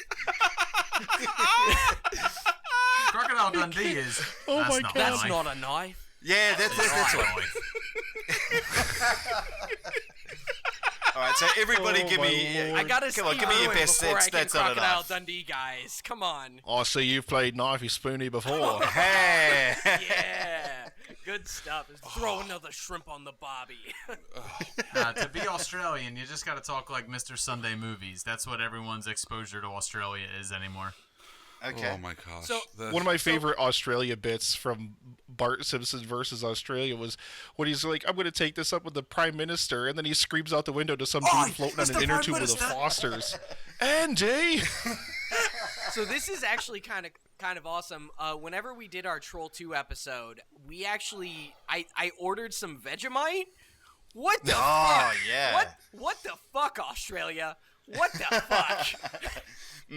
All that yeasty goodness. Now, do you like Vegemite? Man, that's like, I don't know, it's like peanut butter over there. It's Okay, like but everybody has that stuff. Do you personally like Vegemite? Absolutely. Oh my god. This is a staple for every Australian. Like, there is hardly anyone that doesn't like Vegemite down here. I met this dude. He was a friend of my girlfriend's mom, and his name was David. And I was like, David, do you like Vegemite? And he was like, I do like Vegemite. I'm so glad we asked Nick so many questions. The AMA rolls. So Nick, what is your It's an open favorite? forum. What's your favorite type of beer? Like your, IPA, stouts, that whole thing. I would say double or triple IPAs. Holy Nick, shit. let's just narrow that down. What is your favorite brewery? Jesus, feet to the fire. Fuck yeah. I'm going to give two answers. I'm going to give a local answer, Pussy. which is Galaxy Brewing, which is right in downtown Binghamton. They do a fantastic IPA called Andromeda. Unbelievably good. One of the best beers I've ever had. Oddly So if I enough, give you I've had that. $25, will you send me that Southern Tier and that Galaxy Brewery? I need to just send you a whole fucking mixed sampler pack of a Clearly, bunch we of need to different do good a- stuff that I can get up We here. clearly need to do a beer exchange, just with everyone.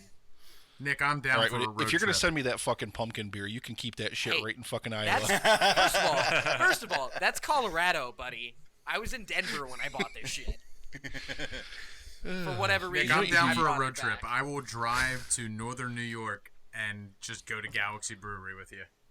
Dude, Galaxy actually has a legit number of different styles that they do really well.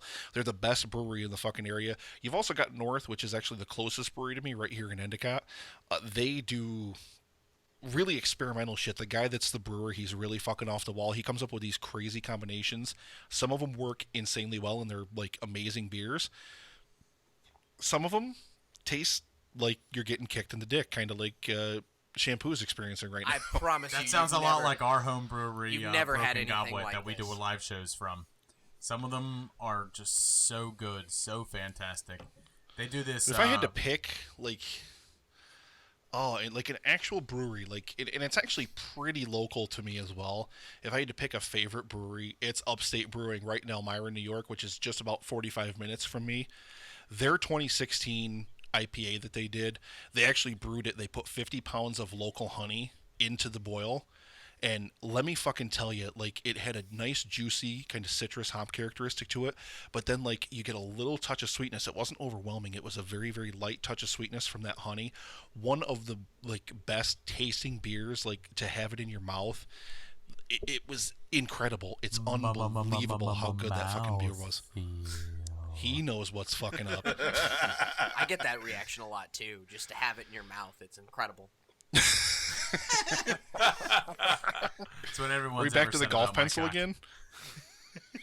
So, do you guys remember when I did my intro and I just had no idea what was going on? Yeah, this is a couple hours later and a couple double-digit beers later. This is what happens when you settle in. Holy shit. You settle in and you have a lot of laughs and you just have a good fucking time. This has been a fucking blast. And you drink a couple of beers over 15%. It has definitely been my favorite part has been listening to Shampoo slowly get just a little bit more drunk and a little more laughy and a little bit It more. hasn't been a little more I was going to drunk. say, is it a little or is it a No. lot? 'Cause I Just feel like it's a lot. Because we've been recording for a while, and so it's just been this gradual, slow burn, and now it's just come to fruition, and it's wonderful. So It's just go time. yeah. Oh my god. Anything else? Throw them at me. AMA, bring it on. Biggest pet peeves, Nick. In general, I got two. Like life pet peeves, not like podcast stuff, but like just in general. Oh wow, okay. No, I've got two. Number one, people that don't know how to use highway on ramps and off ramps. Oh, those guys who don't highway rot on in hell. ramps. Rot in hell. Yeah, highway on ramps are designed to get up to speed to merge into traffic at speed.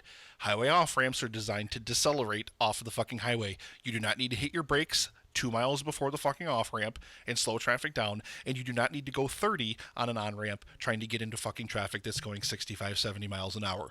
You're gonna fucking kill everybody. Thank you. Oh my god. And then another one, which is going to hit a lot closer to home for everybody on this podcast especially, is people that talk during fucking movies. I want to stab them in their fucking throats. You don't. I hate Nick, it. I'll admit, growing up, I talked a lot during movies, but somewhere gonna kill around you. the age of like Now you're gonna 16, die. 17, I like started watching and enjoying movies. And now I'm one of those people, if you talk too much during it, I'll stab you in the fucking throat. I once killed a man during a movie. It escalated so quickly. What about talking during trailers? Are we allowed to talk during trailers? Is that fine, or are we no-go on trailers as well? Oh, fuck. Not in American cinemas, you can't talk during trailers. I'm not gonna lie though, if you, Fuzzy D, were to talk during a trailer, I would probably applaud it. So I think it's so weird how, as Americans, we just respect accents. We really do. We do. I know. Because we sound cool. I mean, come on. No, seriously, you can talk We about sound anything. cooler than us. Like, you look at Gordon Ramsay. Like, you think he would be shit if he sounded like he was from Ohio? No one would give a fuck about Gordon Ramsay if he was from Ohio. We all sound like Cletus the slack-jawed yokel in America when we're standing next to someone or talking next to someone from Australia and England. Yep. Some focals never lose a toe, but then again, some focals like Cletus. Like Cletus the the slack-jawed yokel. Hey, what's going on over here on this side? Hey, I could call my mom from up here. Hey, Ma! Hey, Ma! Get off the dang roof! Hey, Fuzzy D, I know you do a solid Bill Clinton accent. Go ahead, do it. Bill Clinton? No, you're thinking about Bradley Jay. Does Jay do it? Oh, we do it. I know you can do a good one. Yeah. I just couldn't inhale. Just give it a shot. Give it a shot. I can probably do a Nixon. Do it, Yeah, Nixon. I can't do it. I can't do it. That's way better than fucking. My fellow Americans, let me just make one thing perfectly clear. Solid. Solid. That was a great Nixon. I love that he added the Futurama. jowls That's in there. Fantastic. I love that. It's more of a Futurama Nixon than anything else. Yeah, so yeah. for sure. Hey, Nick, I got an AMA for you. Do it. Do your best movie character impression that you got. Oh, yeah. Oh, Lord. Just say something It's like Seth embarrassing. Rogen. All right. Just say Seth Rogen lines, and you'll be good to go. Perhaps he's wondering why you would shoot a man before throwing him onto the plane. I mean, my go-to is Walken, but I do a terrible Walken. The cold open of fucking The Dark Knight Rises is like the best 7 minutes of cinema ever, just because of that So fucking good. CIA guy. Oh my god. Oh, wait, are you talking about Lord Peter Baelish? I am. Yeah. At least you can talk. Jesus Christ. I do one movie quote and one movie quote only, and it's not even really a movie quote because it's ridiculous, and it's technically based off Mad TV. This is getting better and better. There's a lot of lead up to this. It's a lot of So lead up. curious. It's just Sasso doing Arnold Schwarzenegger, and this is. I don't care who you are. If you can go, you'll do it all day, all day. I've got a question for you guys. Plane. I've got a question for you guys. What's up? What killed the dinosaurs? It was the media. The media killed the dinosaurs. Oh, get the fuck out of here. Well, wait, hold on. He doesn't believe in dinosaurs. Schwarzenegger believes that the world was created 700 years ago. The world was killed. Lord. He's a creationist. 700 years ago. Ow. And then Adam, He took a rib from Eve. That's not what happened. Don't lie to me. No dinosaurs. Oh, man. It's game over. Wow. This. So Nick, if you had to pick any one movie as your favorite movie, what is it? Anything with Walken. About Schmidt. About Schmidt. I want that to be Simple true. answer. So I bad. loved how fast he answered that. That's About how Schmidt. fucking That sure was he just was. yeah. He had that locked in. Dear Indugu. It is my favorite movie of all time. Are you, it is. Are you serious? Wow. I am. Yeah, 100%. No, wait. Wow. Clearly, it's because of the tits, right? Absolutely. Fucking Kathy Bates in a hot tub. Just loving Kathy Bates' tits floating on top of hot tub water. You guys are getting. I'm getting a chub here just thinking about it. Come on, stop. Scarred me more than the boobs in The Shining. It's one of those movies. And everybody has this movie. Everybody has this kind of film where it just speaks to you. Right. You know, it connects with you on some level, like in your own life with your own personal experiences, where it really just kind of speaks to what defines you as a person or what you think defines you as a person. And that's this kind of movie to me. Like, I get to the end of that movie and, you know, he's married his daughter off and he's alone. His wife's dead. He has nobody, anything in his life. And he's at just kind of this broken place. And he's like, you know, I'm going to die soon, and once I'm dead and everybody that knows me is dead, it'll be like I never existed, and I haven't made any kind of a difference in my life whatsoever. You know, and to me, in my life, that's what I strive to do. I always strive to make a difference. I always strive to just try to make people happy, to try to make an impact in as many lives as I can. And then he gets the letter from the little kid that he sponsors, and, you know, he gets that letter about how, you know, the kid just, he draws that picture of him, the little, you know, crayon picture holding his hand, and Jack Nicholson with an amazing performance in that film, you know, just fucking breaks down at the end of the film, because that's when he realizes that he has made a difference in somebody's life, you know, and that's, it just speaks to me. I think it that's just does. incredibly poignant. I'm Nick, shocked that we just went everybody from has the that kind we of were movie. having before to Nick's beautiful portrayal of About Schmidt, because I Yeah, never looked at yeah. it that way. Let me drive your shenanigans to a fucking complete halt. Well, Nick, I mean, no, it's. I feel- don't want to get like weird, but it's exactly the same way I feel about Chasing Amy, because something I never Great mentioned movie. on the podcast is my daughter is not my wife's child. My daughter is born from a relationship that I had with a lesbian, and it was just a strange experience. Now, I've seen that movie before that relationship happened, but when I watch it now, I see myself as Ben Affleck's character, where you're basically trying to fit a round peg into a square hole, and it just didn't work. Literally in some cases. Yeah, literally in some cases.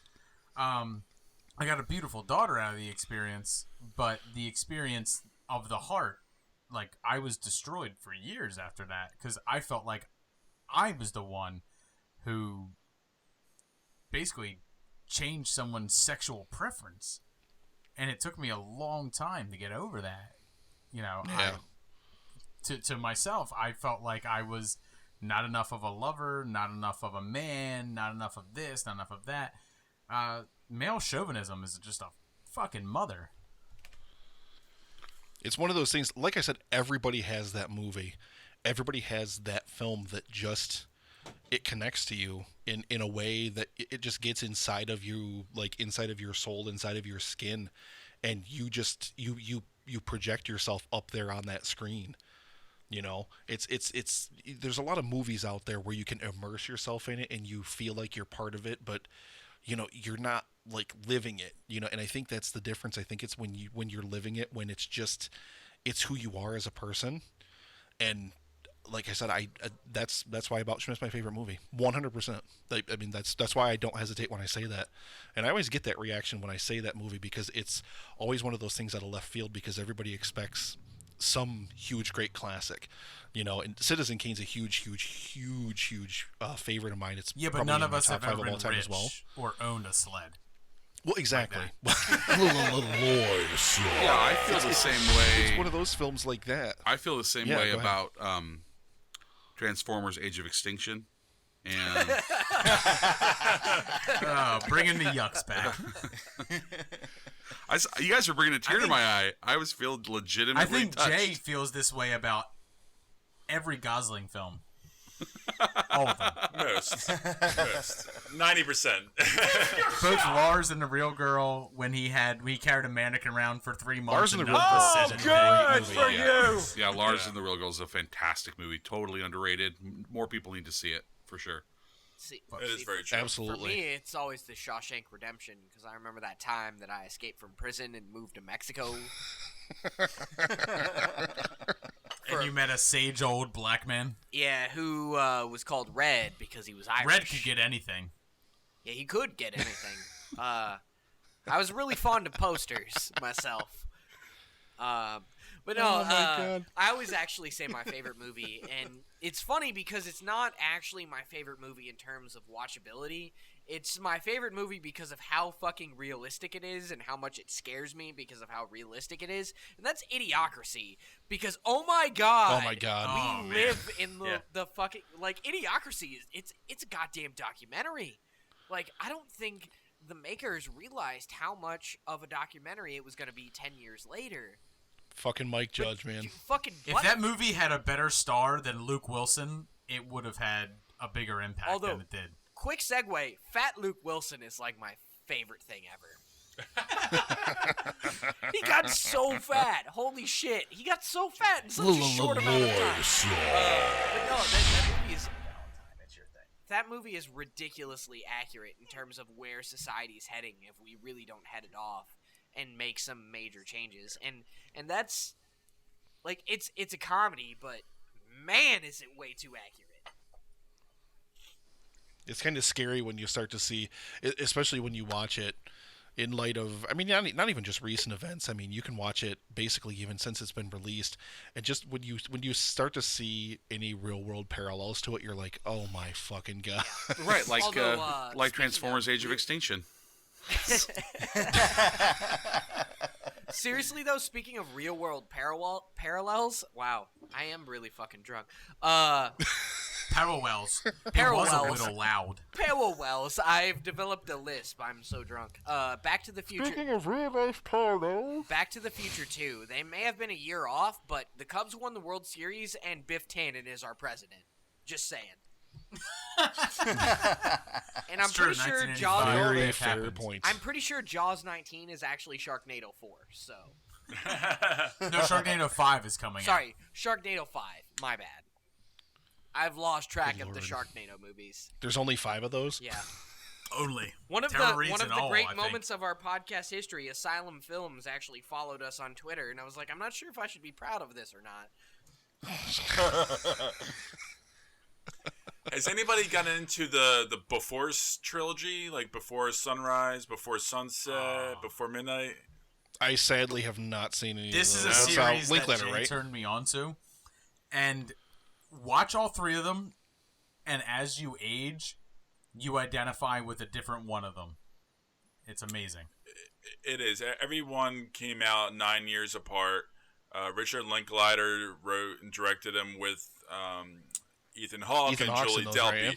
And it's just a weird little slice of life. Like, it's almost shot in real time, and they just kind of casually talk and discuss things all the way from themselves to their relationships to bigger theories of the world, and they walk around Vienna and Paris and also Greece in the third one. So it's a beautiful, beautiful movie trilogy, and it's one of my favorites.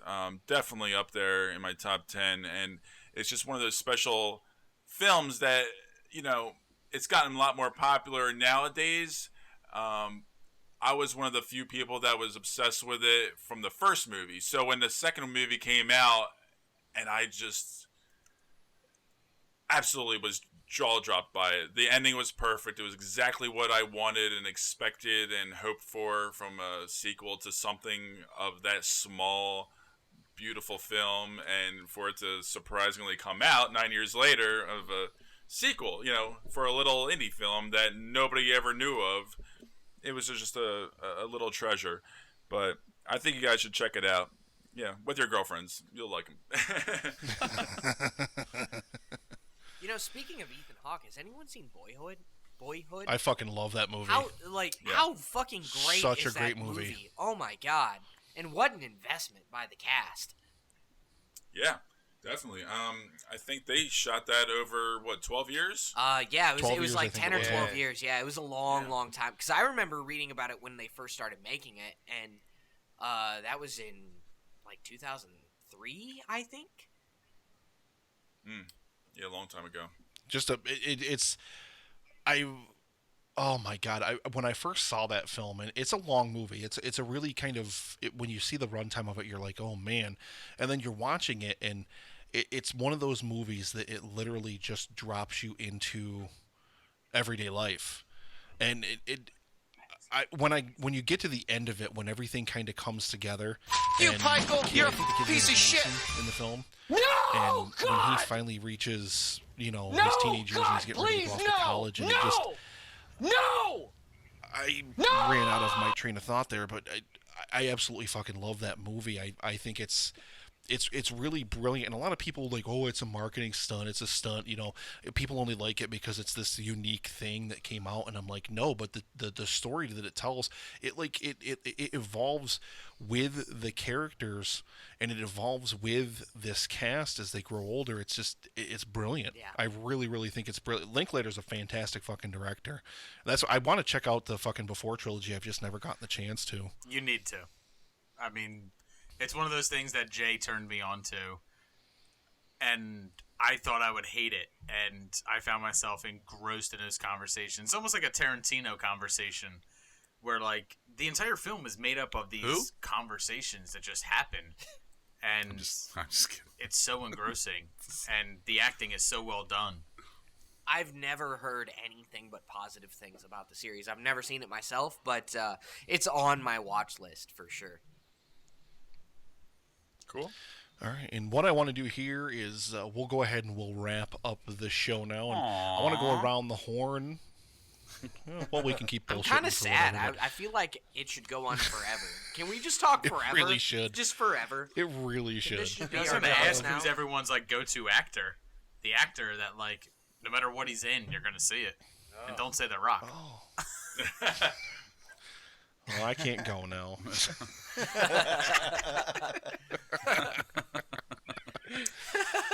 Oh my god. It's got to be Mickey Rooney, right? It's been in everything else. Oh my lord. Living or dead? No. Dead, living or dead, whatever. Whatever you want. I'm going to go with Orson Welles. Oh. I fucking love Orson Welles. I am absolutely not just Citizen Kane, but he only did the narration, the voiceover stuff for Magnificent Ambersons, but that's also a fantastic film. The Third Man, oh my god, he's fucking good in that movie. And what the fuck is it called? Touch of Evil. I own it. I'm like, oh, what the fuck's it called? Touch of Evil, that movie he did with Charlton Heston. Fantastic movie. One of the greatest one-shots in the history of cinema that opens that film, about 4.5-5 minutes, I think it is. And yeah, Orson Welles. I will literally sit down and watch anything with Orson Welles in it, anytime, any day, anywhere. Doesn't matter. Mine comes down to like acting ability, and it's Jack Nicholson. I think of like the first time I saw One Flew Over the Cuckoo's Nest, and there's that part where the psychiatrist is interviewing him, and he talks about sleeping with a 15-year-old girl, and he just does it so coldly, and he says like, well, none of that matters when that pink little beaver's in your face, does it, Doc? Good lord. That is a hell of a Jack Nicholson impression. Holy shit, that was good. It was just Nicholson would probably be a runner-up for me if I had to choose. It's so crazy how like he can deliver that performance in that manner, and then be in The Shining and deliver that performance. And like a lot of people would say those are similar performances, and I say absolutely not. You know, Jack Nicholson is not a one-note actor. He is he's that is one of my so biggest. Brilliant. You mentioned pet peeves earlier, and one of my biggest pet peeves is actually when people say that Jack Nicholson is Jack Nicholson in every single one of his roles. He's not. Bullshit. No. I mean, Jack Nicholson is Jack Nicholson in the movie Wolf, and everything else, he is his character. I love him. He's a fucking fantastic He's actor. so good. But I think anytime I see, like, The Bucket List is like a C+ movie at best. But he's brilliant in it. He's brilliant in everything he does. I mean, Tell me no something, argument. Jay. Yeah. You ever danced with them in the pale moonlight? I just asked that of all my prey. I just like the sound of it. I got to go with Robin Never Williams rub for another my man's one. rhubarb. Like Robin Williams for me is like he hits me in the feels. Like R.I.P. some of those yeah, well, right, those moments too. But like Good Will Hunting, Dead Poets, like those two movies just they get me going every time. Have a bit of a man cry, just just enjoy what's going on. He's just fucking brilliant. Enough comedy and enough little subtleties to it to just just hit it home every time. These have both been Epic Film Guys featured actors in the past as well. Yep. Yeah, no, I think I have a bit of a controversial one. Gosling. It's not going to be Gosling as much as I love him. I know. It's actually Johnny Depp. As much as he has sucked over the last decade. Big fan of the Lone Ranger, are you? I'm not. Honestly, I haven't liked any of his stuff recently, but maybe Black Mass. Chewing gum is really gross. Chewing gum I hate the most. But he is so diverse, and he is ballsy as hell, and he has the potential to do pretty much anything, and he can pull it off if he is, I think, a little bit restrained. I don't know what needs to be done, but I really just think he has this presence on screen, and he has the capability to do anything that he wants. And I think he has a promising future, and once he gets his life a little squared off. But we had a little bit of a return for form with Black Mass, but he has some interesting projects coming up soon, so we'll see. Yeah, because after Pirates 5, it's Labyrinth. It's Kevin Smith's Moose No, Jaws. well, I don't even count that. I don't even count that. Fuck God. Kevin Smith. Kevin Smith can go fucking jump. Seriously. Whatever the fuck is going on with that latest Canadian series, fuck you. Hate that guy. That's so bad. Oh That's my so God. bad. Mine always. Does anyone see Yoga Hoses? Like, that's awful, right? Oh, it's so bad. Sorry, Boot. That and it really it bums It's like me the movie out. apologized to me the whole time I was watching it. It fucking needed to. It should. Yeah, as well it should have. It should have apologized the entire movie because it's fucking garbage. That's Kevin funny. Smith hasn't made a good movie in like half a decade. So Since you mean Dogma. 5 years? Yeah, 5 years. At least 5 years. I'd have to look at his IMDb to honestly give you an exact At date. least at that. It's He hasn't made a good movie for at least 1,000 moons. Was Clerks 2? You mean Clerks 2 was 3 pretty years? good. Awesome. Clerks 2 was decent. I also love Jay and Silent Bob Strike Back. I know it's just fan service for basically 2 hours, but I fucking loved it. Dogma, I love Dogma. When was Dogma? Only because Dogma's I a did great movie. 12 What's that? years at Catholic school. What was So, Dogma? Like 2005, 2006? 1998. Holy shit! Yeah, I was really? gonna say it was way earlier than that. God. I'm 1998 was fucking Dogma. old. Jesus Christ. Chris, you were going to weigh in with your actor here. Oh, yeah, mine's Harrison Ford. Anytime he's in anything, I'll watch it and I'll enjoy it. And Did you ever see the YouTube video of Harrison Ford pointing oh, in yeah. every role he's ever yeah, done? the He finger points. of death. Absolutely, I employ the finger of death in all my angry manners. You, Pikel, you're mad. a piece of shit. The Harrison Ford finger to, but like if you think about Harrison Ford's body of work, you can enjoy. You can sit down and watch any of those movies and just have a good time. And that's what it is to me. Like, there might be better actors out there, but geez, his movies just make you happy. And that's just what it is for me to watch a movie. So Harrison Ford. No ticket. No ticket. No ticket. Or to I jump didn't back kill to my wife. mine of Jack Nicholson, no ticky, no Landry.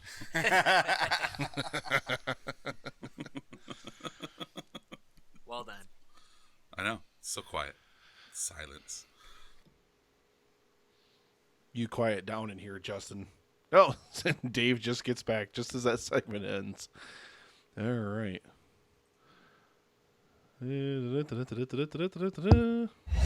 we back? Are we back? Are we back? That segment's over. I'm not recording anything right now, but we're back on the stream. Welcome Boom! back, Dave. Shake it up, shake it up. Boom! Boom. Shake it up, shake it up.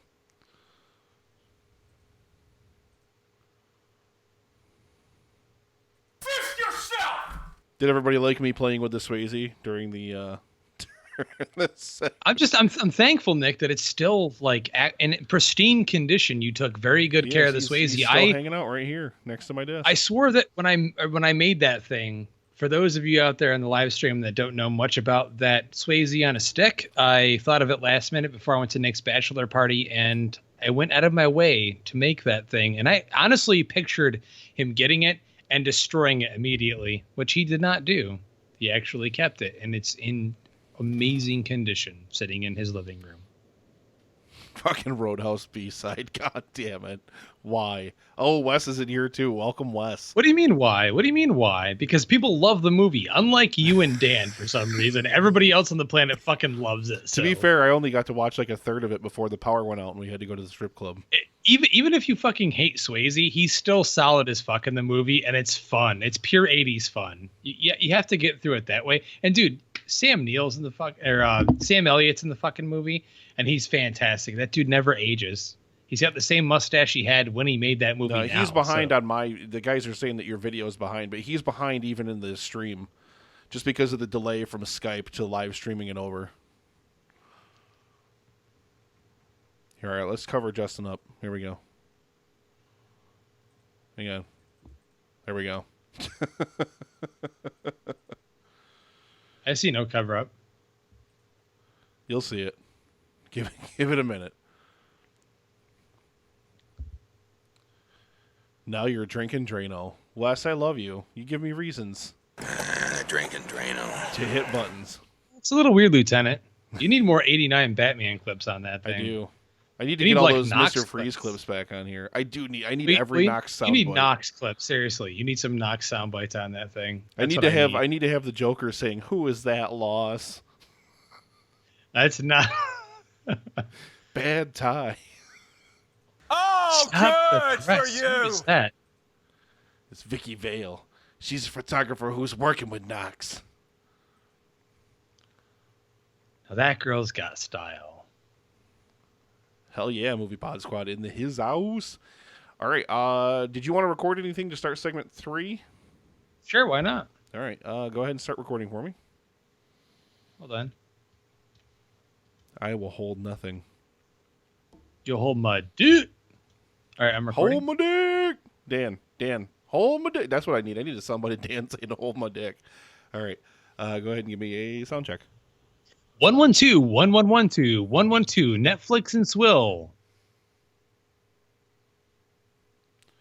Netflix and Swill. Dan will be holding my dick.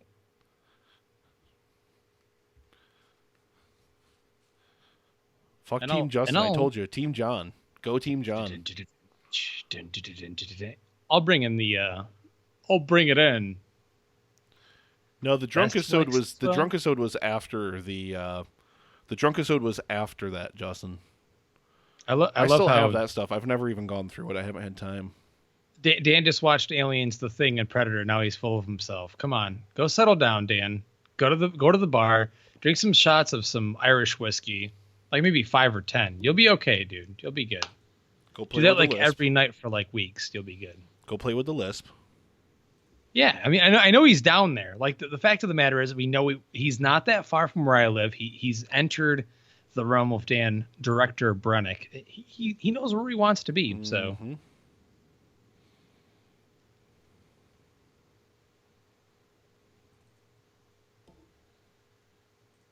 Are you out of control? Yes. We're not that far. Wildly out of control. Are you the man behind the mask? I fucking hate you. Is this what tonight's show is going to be like? I'm the man behind the mask. I'm the man behind the mask. And I'm out of control. Man behind the mask. He's the man behind the mask. And he's out of control. I'm the man behind the mask. I'm the man behind the mask. All right. Why don't you roll in the segment, Justin? Go right ahead. All right, in 5, 4, 3, 2, and welcome back, ladies and gentlemen, to the Epic Film Guys podcast, and thanks for sticking with us here on this episode, which is kind of a hodgepodge, a little mismatch of a bunch of random footage that's just been left over from the time that I've been gone and from the time that Nick's just been having a ball all to himself with the Movie Pod Squad clan. So, Nick, how was it? Just be honest. I know you had a lot of fun. I know that you wish that I was gone for good because you wouldn't have to deal with lisps or hopesters or me. So how has it been? Been having fun? No loy sauce. No, you know, it was a lot of fun. And like I said, I got to talk to a very, very, very good friend, Justin from So I Married a Movie Geek. He can hate me all he wants, but I still love him. I loved talking 50 Shades of Grey with him. It was absolutely amazing. We had, and Wes and Dave are both in the chat here. Thank you very much. They're both in the chat. Thank you guys very much for joining us. We absolutely love you guys. But Wes, of course, and Justin were both on the Megasode. And that was a lot of work to edit, but I think the final product stands for itself. I really, really think that turned out really, really well. And a lot of positive response as well to the editing video that I loaded up over on YouTube. So it was really, really, really great. So yeah, it was really fun. And then this episode, I was supposed to record something with Pete from Podstalgic. Unfortunately, that fell through on my end. I had some issues going on, so I couldn't take care of that. So this episode just kind of hung in limbo until we were going to record yesterday. And then, of course, we had that big storm and power went out. So I didn't have power, so we couldn't record.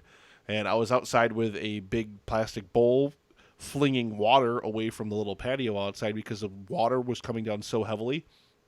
All the drainage for the roof is like right next to my apartment. And so it was like seriously ebbing up toward the lip of the sliding glass door that's right here on my living room. So I was out there I was kind of worried about you, man. Yeah, it was super nuts. We were supposed to record last night, and I lived, you recall, because you used to edit all of our YouTube videos.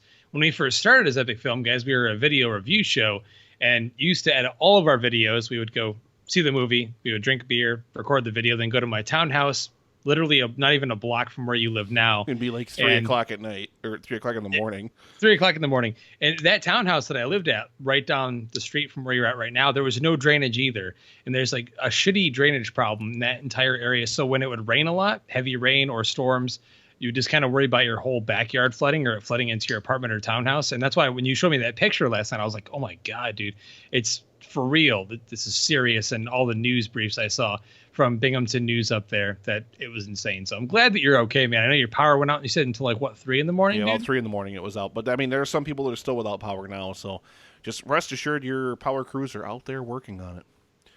Yeah, and, man. I'll try not to slip into, utility call center mode, so I can tell people to calm the fuck down because they're freaking out their power's not on and they don't understand why. Because apparently they missed the whole windstorm with tornadoes and all that shit and all the broken poles. I mean, dude, I don't even live there, man. I don't even live there, and I know, and I knew because some people just understand that, some people don't. Like I said, we've got 2 more pieces that I'm going to play for you here tonight. The first is a little piece that Netflix and Swill did, and this is movie and beer pairings. Just some little random fun segment they threw on to the end of their takeover episode that they did. And then I have a whole segment from the Megasode 2.0, Megasode the sequel. And essentially what this is, movies you would take to a desert island. And really, really, really great. It was absolutely amazing. But unfortunately, I mean, again, that episode was just so long we couldn't fit it in there. So, Justin, do you want to say anything to the audience before we roll back into one of those clips. Yeah. I hope you guys enjoy the rest of the show. Be prepared because next week, yes, Nick will be, despite what he says on our Facebook page, he will be seeing Guardians of the Galaxy Volume 2. It will be our first regular episode back again as the Epic Film Guys, starting the summer movie season. Yes, we know summer doesn't start until June, but fuck yourselves. Summer movie season starts in May. So we're very excited about that, and Nick will be seeing that. And a few weeks later, we've got Baywatch, Alien Covenant, tons of movies to look forward to. So enjoy the rest of this episode. Thanks very much for listening. I very much hey, man, it is what it is. And happy birthday to The Rock today. We're recording today. Today's The Rock's birthday. We didn't post anything to the page, but it's the birthday of The Rock, the Almighty. So happy birthday to The Rock. I smell what you're cooking, The Rock, and you're one of the biggest movie stars alive right now. So, hey, if anything, walking away from Baywatch, I'm hoping for at least some good chemistry and some good bro-homadry from Zac Efron and The Rock. So I'll leave you guys with that. Enjoy the rest of the episode. All right, well, I got to do this now that you said that, Justin. Ladies and gentlemen, please welcome the host of WrestleMania 27,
I had to do it, Justin, just because you said that. I really, really had Hey, to. man, I'm totally cool with that. You know, I have the story before we go any further. I know we have a lot to get to.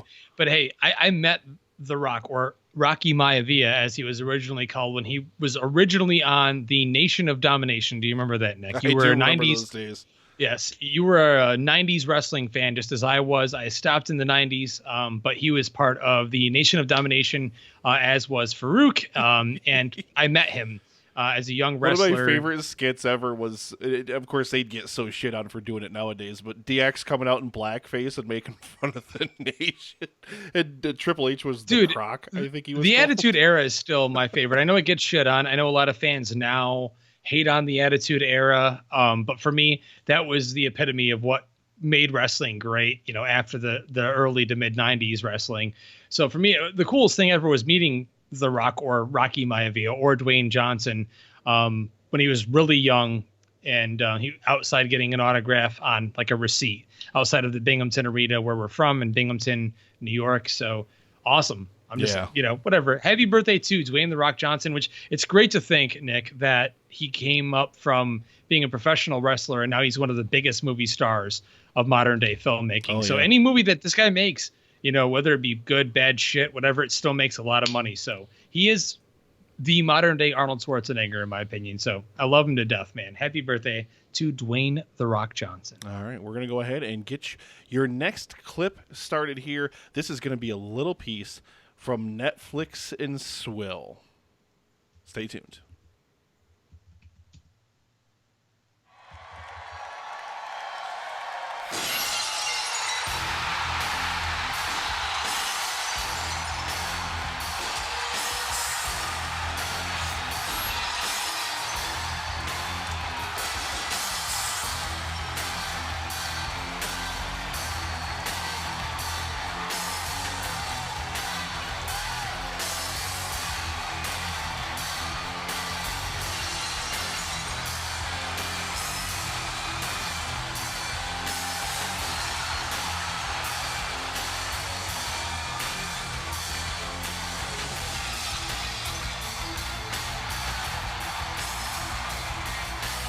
Ladies and gentlemen, please welcome Stone Cold Steve Austin!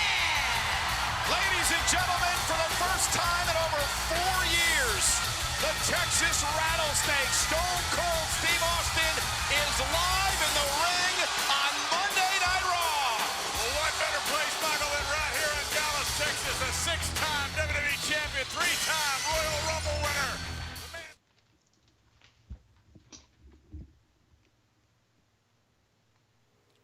Justin, you can mute your mic now.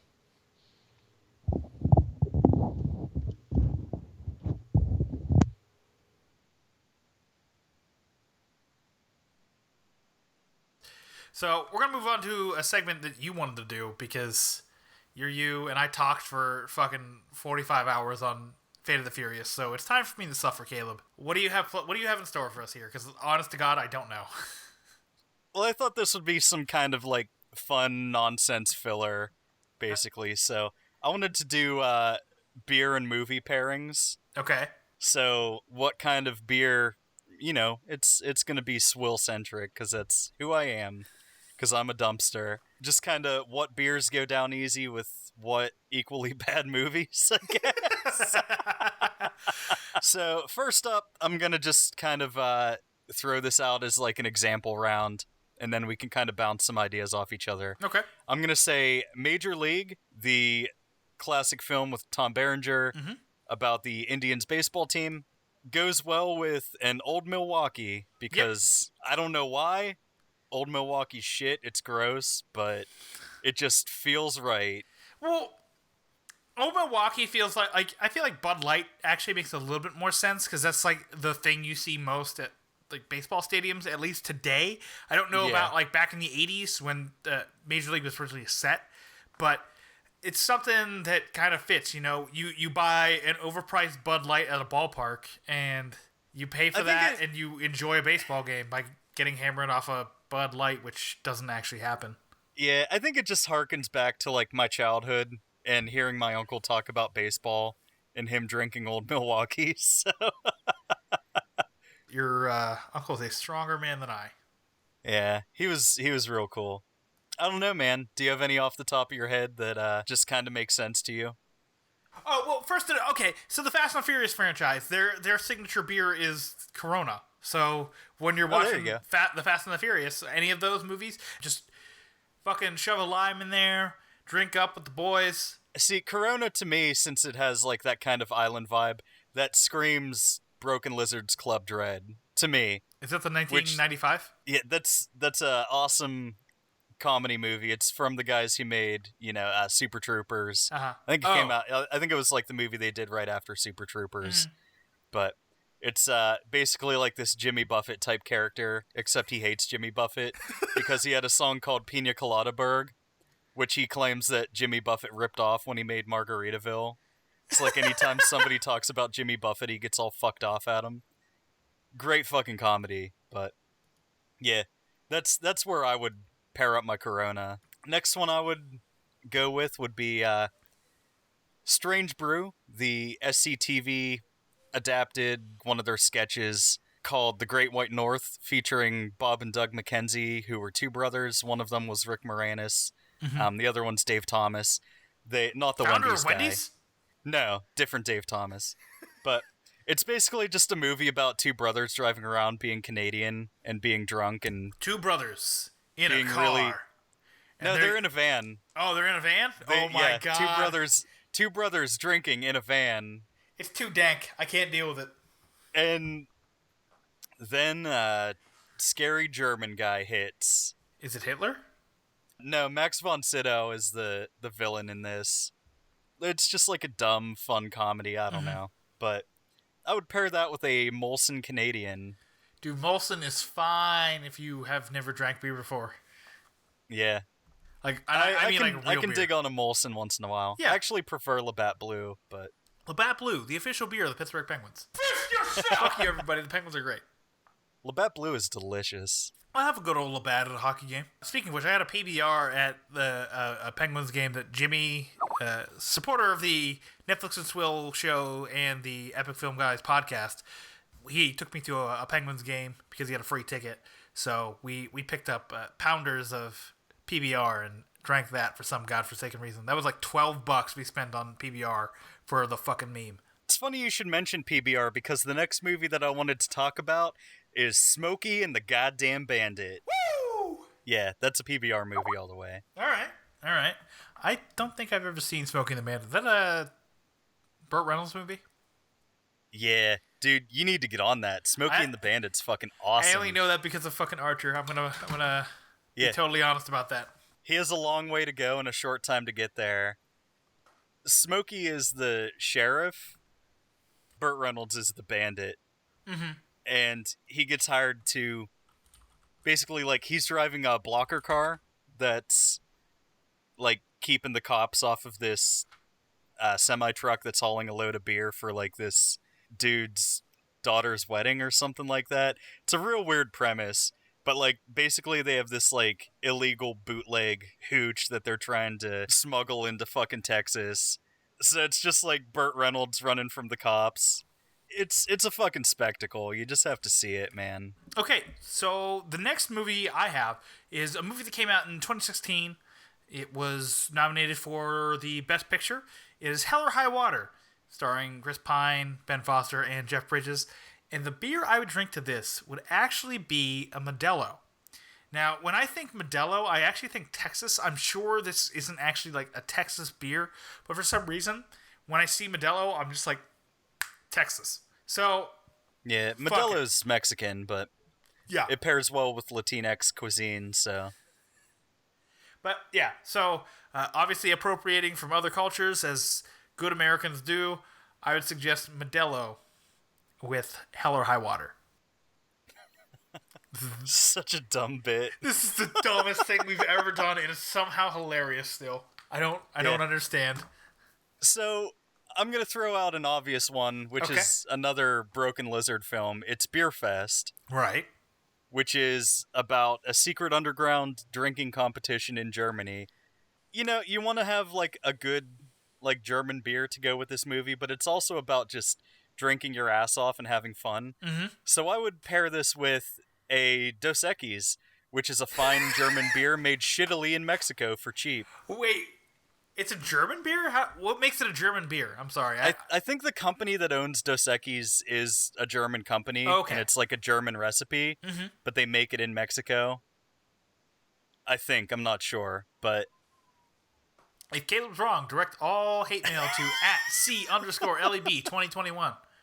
All right, I'm gonna go a little off the walls here. I'm gonna say Mad Max Fury Road because it takes place in Australia, and I love you, Paul and Wayne, but how about a good old Foster's? It's Australian for beer. And apparently, according to Mel Gibson, Australian for Jew hater. Australian for anti-Semite. Apparently, according to people who live in Australia, Foster's isn't actually a thing over there. Like, they've never fucking heard of Foster's unless people like you and I have mentioned Foster's as Australian for beer, and it's like, oh yeah, we think it's an Australian beer. And it's like, no, it's not. What the fuck are you talking? A kangaroo just walked up, and I'm more puzzled by the fact that you fucking think that the Foster's is an Australian beer. Don't be stupid, sweetheart. They're not called kangaroos. They just call them roos. You don't say raccoon, you just say coon.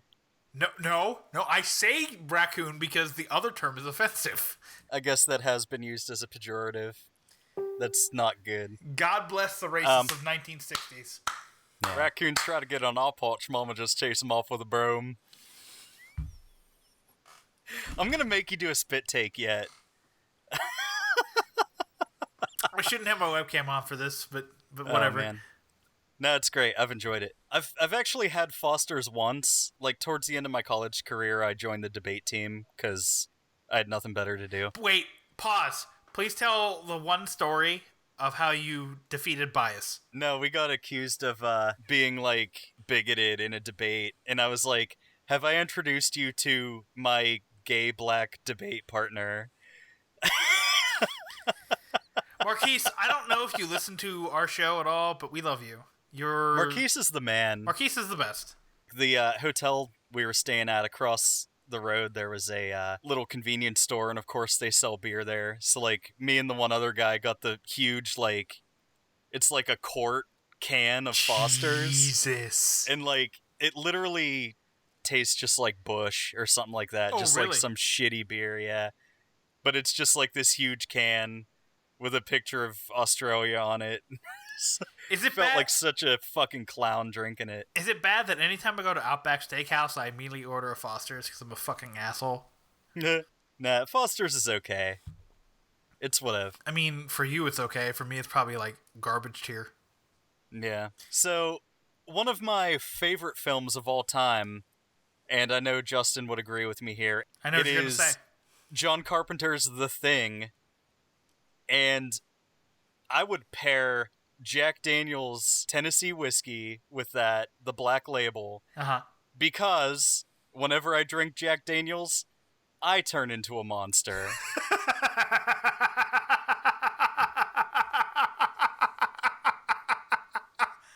All right, well, since we're ending up with, favorite movies of all time, my favorite movie of all time, which I'm sure I'm bound to get shit for this, it's actually it's a good one.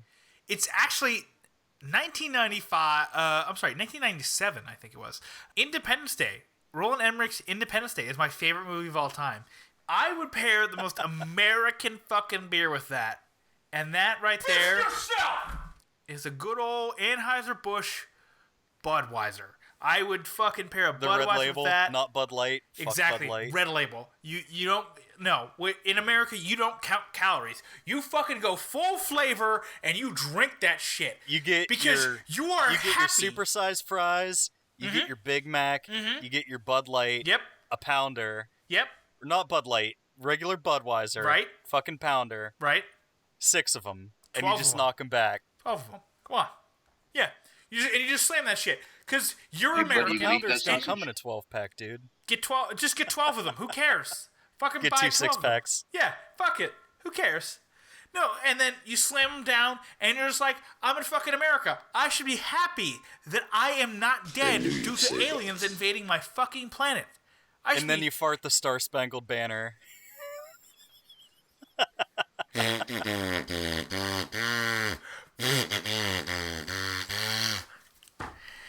Nick, I actually tried to fart the. I tried to arm fart the Star Spangled.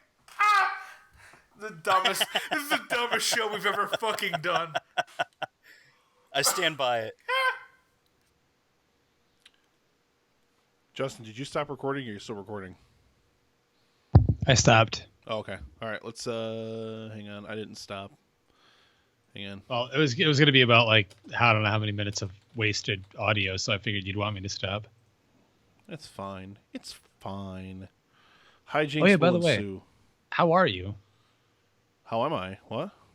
As in, you're like still injured, or? Oh yeah. Check my DMs. Okay, Justin, I will. All right, Justin, just start recording. 112-1112. Okay. And go ahead and roll us in. All right, in 5, 4, 3, 2. And ladies and gentlemen, that was the second segment of the show here. That was Netflix and Swill. Just filling in there for the Epic Film guys. Talking some good movies. We had Mr. Director Brennick in there. And, I got to tell you, Nick, I am more than proud of Mr. Director Brennick. Considering when you think back to the first time we had him on the show, it's quite a long time ago. Deadpool, for wasn't it? Deadpool. Yeah. Deadpool, yeah. And that was his first time on the show. And I would have to say he's blossomed. I would have to say like his breasts have gotten much larger in the world of not only just movie talk, but much podcasting fuller. in general. Much nicer to feel now. Grope. As much as you'd like to hate on Mr. Escovel and, he likes to bash on me a little bit, but love you, Dan, and love what they have done for the show. They are two of our sponsors, and they are two of the people that have been an integral part of what the Epic Film Guys podcast is. So that's why this past weekend I did my best, and I invited my entire friends list on Facebook to their page to check it out. So if you have yet, ladies and gentlemen, to check out their page, be sure to check out Netflix and Swill on Facebook, and check out all their episodes.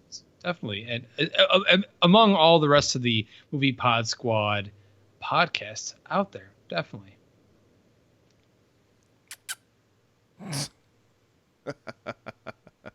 I got nothing to add to that. That's absolutely true. Kisses for you. I gotta check my DMs. Your DMs. I don't even know what that means. Oh, direct message. Holy shit. I think I heard the lisp coming out there for a minute there. Not totally sure that's something I want to see happen here.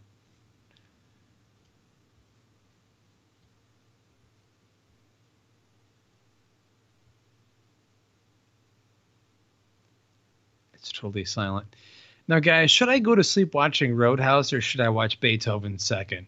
You tell me. Beethoven second?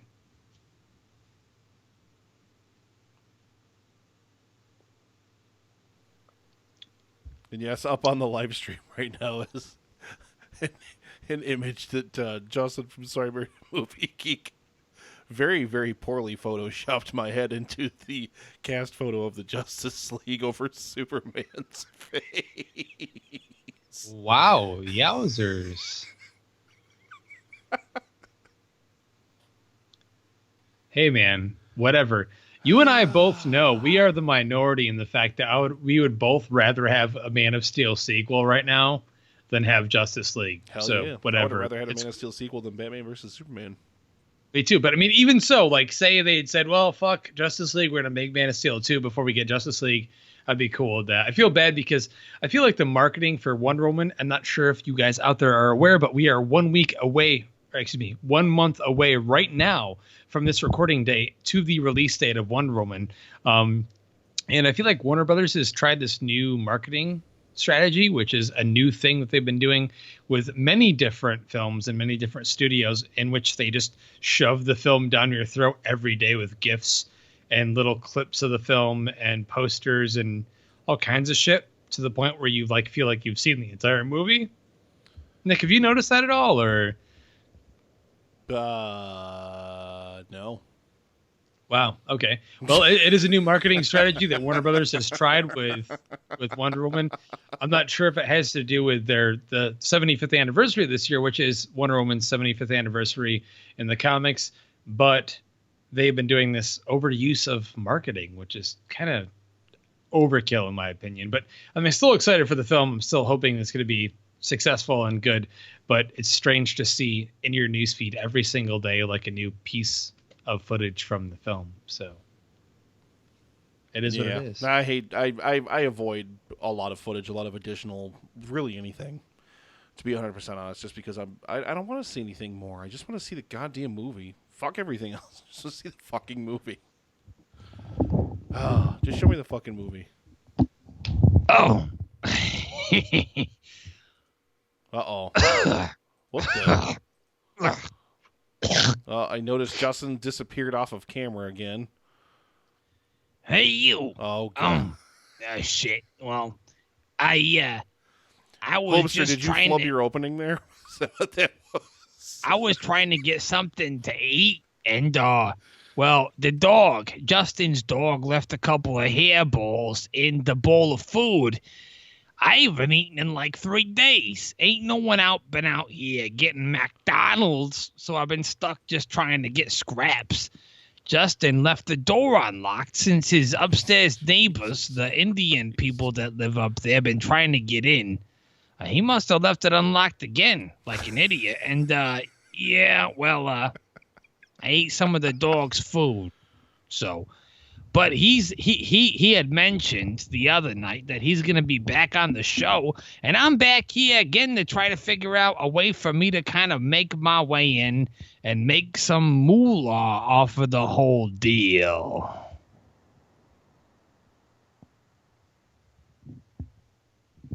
Oh, the asshole would start talking or stop talking when I finish vaping. The asshole would stop talking when I am vaping. Well, why are you here What's tonight? vaping? What is vape? What is that? It's where you shove a garden hose up your ass and then you blow cigarette smoke into it. I used to smoke Pall Malls when they was cheap enough I could get them at the dollar store. The Asian gentleman used to sell them in cartons for 50 cents a pop. But that was because they were sitting there on clearance for 10 fucking years. I'd like to smoke some of them now. I don't know what a vape is. Is that kind of some fancy smancy nonsense? Yeah, as fancy as a garden hose blowing cigarette smoke up your ass can be, yeah. I'm wondering how I can try to get back into the deal here. Justin's been gone. I've been starving here. I've been only getting a piece of double cheese every other week from these rich people that live back behind the Ned Devine's bar. And I did see that one gentleman getting the tip of his wiener licked, but it was only short-lived and didn't last that long. So, I need some kind of pleasure in life. I need the fans of the Epic Film Guys to help me make my life prosperous. I want some kind of deal out of this whole situation. No, it's not worth it, guys. Don't do it. Whatever you do, don't do it. I saw there's a glass here that says Epic Failed Guys on it right here on the table. Am I getting any cut of that, or what's the whole deal with that situation? No cut of it, not unless someone appears passed out next to an empty case of PBR. That was the deal. That was the marketing deal. Just so you know, I'm waiting for myself to be somewhat part of this live stream for the Core. Is that Coors Light? Live stream for the Coors Light? I'll be part of that too. You'll be hearing from me on the show. Be expecting the Hopster. Well, speaking of the live stream for The Cure, we did plug it earlier, but it's always a good time to plug the live stream for The Cure. Saturday, May the 20th, we still have plenty of guest spots available. If anybody wants to come on and join us, we are going to play a ton of fun games, and we're going to do a lot of fun stuff. We're going to raise a lot of really, really good money for cancer research. It's going to be absolutely amazing. All the kinks are worked out. Everything is finalized, and I'm pretty sure we've got the live stream thing ironed out as well, so we're going to do a couple stream resets during it. It's going to be absolutely fantastic. I can't wait for the live stream for The Cure. If you want to be a part of it, please, please, please check the show notes. All the information for joining us as a guest or donating early, if you want to do that, will be there. We would love to have literally anybody and everybody. Please come along. Oh, you're back. Oh, you're back. Some drunk bastard stumbled into your fucking apartment, and then you swooped up into your chair from like the floor, like you were passed out on the floor. Dude, seriously, you know what happened? He knows how to get inside my apartment from the balcony. We're the second floor up, but he knows how to get up, and jump up somehow on the neighbor's back deck on their grill and climb up to my apartment. And we usually leave it unlocked just because we go out. I go out there to smoke my bowls once in a while. When he's we're like recording Batman climbing up fucking fire escapes and Batman. Well, dude, Begins. he's so drunk he probably falls down and breaks his leg once every couple months. But I mean, seriously though, for real. I don't know. Either way, I want him gone too, Mr. Director Brennick. God. Yeah, why don't you just be our new Hopster? You're close enough to it. So that is pretty true. Dan is pretty close to the Hopster. All right, we got one more piece for you guys here tonight. Now, this is unedited. Actually, the last Megasode piece that I played was unedited as well. This is actually from last week's episode from the Megasode, which featured, among other people, Justin from Sorry Marty Movie Geek and Dan from Netflix and Swill, as well as his co-host Caleb. This is segment 3, and this is movies you would take to a desert island. And this is something that I just hadn't had the chance to get into that episode. That episode just ended up way too long. And, I mean, you can see here, I've actually got it up on the live stream now. I actually have to finish the talk over edit for it. Of course, Justin wasn't in this part of it, so it shouldn't be as bad. But we got to go through it, and we'll get everything ironed out. And, yeah, this will be the last segment of the episode. I do want to thank everybody for being in the live stream. I'll hang out in here. Thank you. I don't know if Justin's going to peace out or not sometime during it, but I will be here to finish wrapping up the show and wrapping up the live stream when we are finished. So, without further ado, thank you very much for being here. We got Randy from the Miserable... fucking goddamn son of a fuck. I'm as worthless as Tommy right now. I'm sorry, Randy. We have Randy from the Miserable Retail Slave over in the chat, and Chris from More Go to Than. Chris, you missed the Megasode from episode 84. You were on it. You missed it. We played it earlier.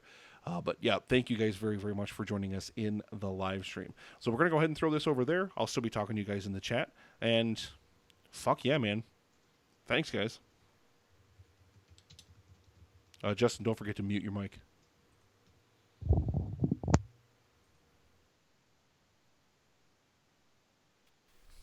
All right. And we will start with John with a sound check whenever you're ready. Check, check. Feeling on my nuts. This is a check. All right. That's fucking hot. All right, Fuzzy D. What? Ah! Yeah, good. You fucking Aussies, I swear to God. All right, Shampoo. Damn Aussie. Hey, it's Milosh. I come to do the job. Oh my God. The only Justin left on the call. You guys are a bunch of drunk motherfuckers, and I'm embarrassed by you. You love it. Perfect. Especially Shampoo. You love him the most. We all love Shampoo and his drunken shenanigans. All right, Caleb. We all love him the most. You guys haven't even fully experienced my drunken shenanigans yet. Shenanigans. Shenanigans? Yeah. Caleb. The word shenanigans is a haiku.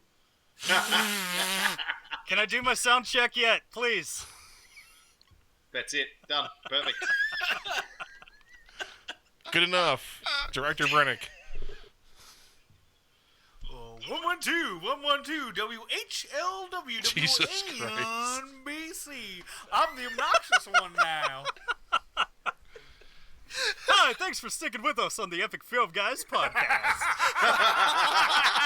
We still got a lot of great show for you tonight. Pilot lit. They can suck start a leaf blower. Suck start a leaf blower. Oh gosh, she's got the most incredible body and a pair of titties make you want to stand up and beg for Stand up and buttermilk. beg for buttermilk. Like a 10-year-old boy. 10-year-old boy. I need to add all those Mr. Freeze sound drops I had back a couple episodes ago back onto the soundboard. Tonight, Caleb is happy a and sad at the freeze same is time. coming. Caleb, we went too dank on our episode last week. Oh yeah. So dank.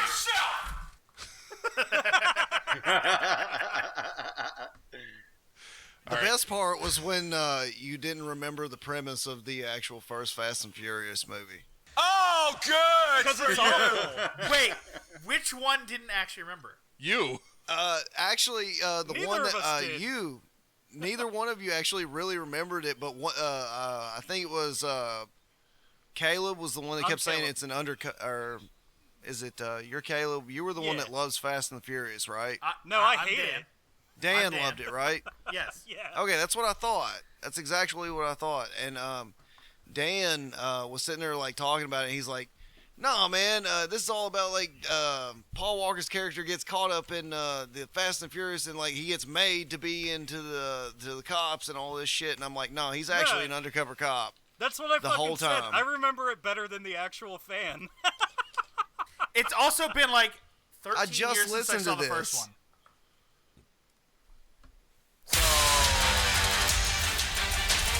God damn it. What the hell? Supposed to happen. I was so ready for this, I promise. Wait for it.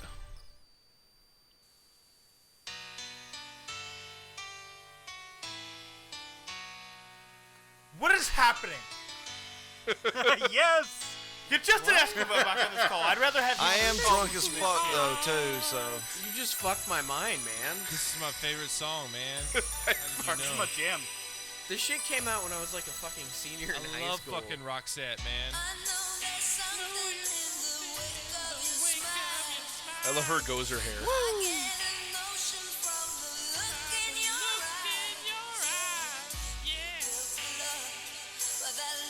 Fuck me, I'm drunk.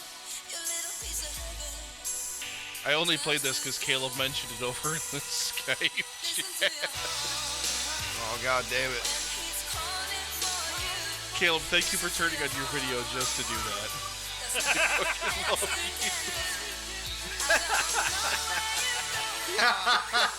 That's awesome, man. Yes. Perfect. Hi, Vanessa.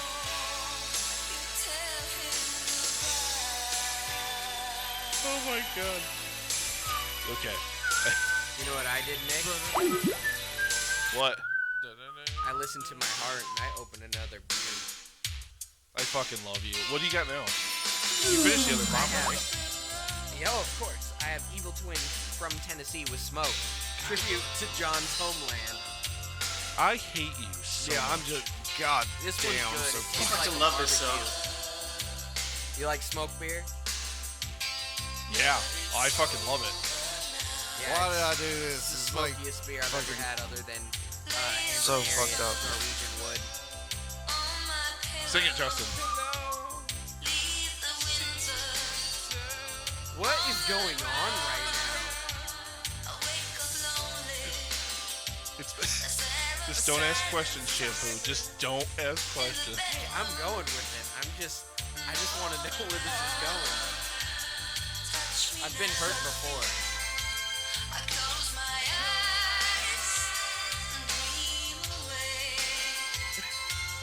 I don't want to stop it until Justin stops singing.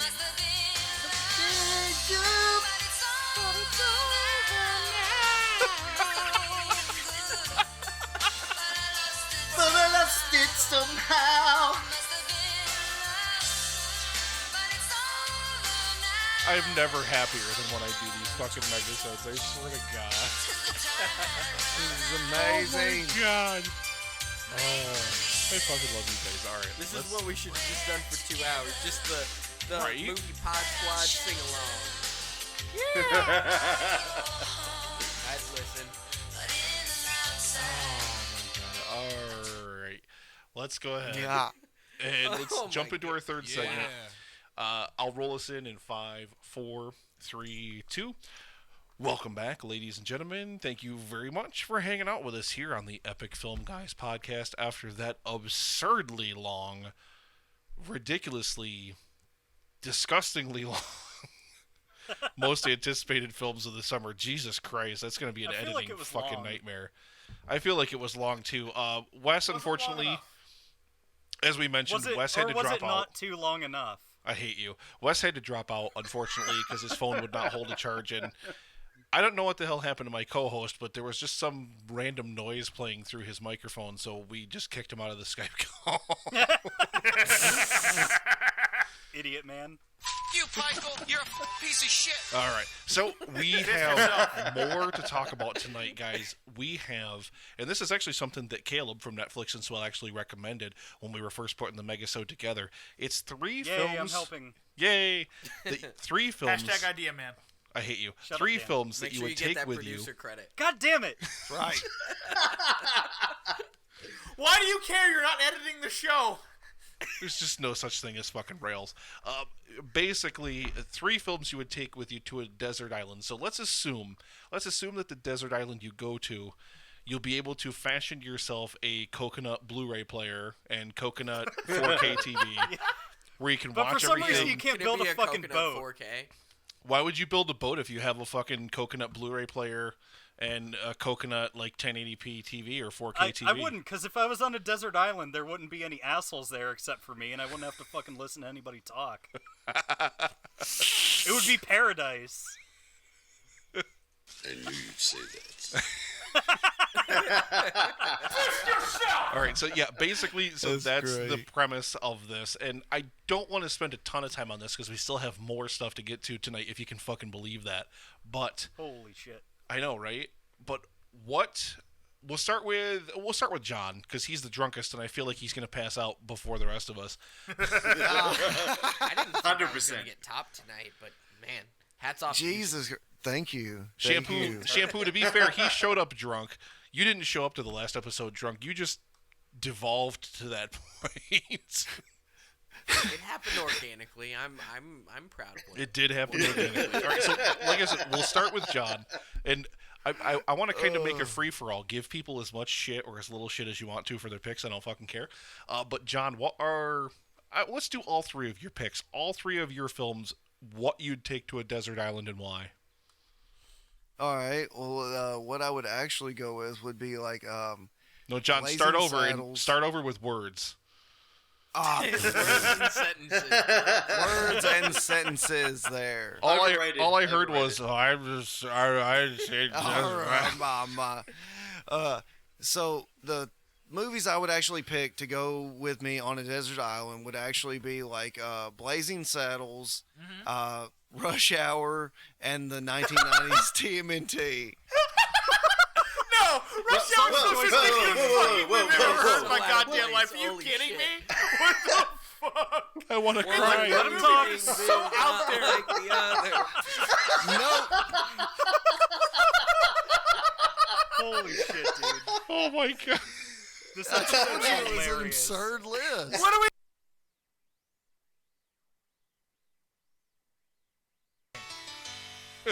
Yes.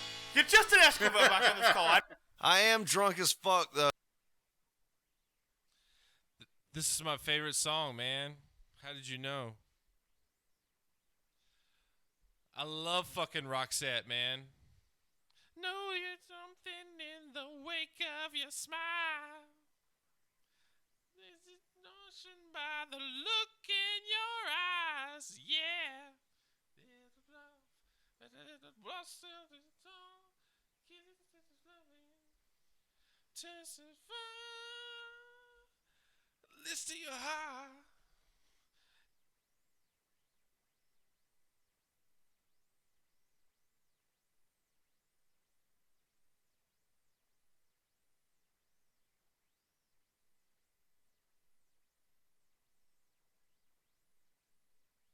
When she's calling for you, listen to your heart. Nothing else we can do. Nothing, know where you're going.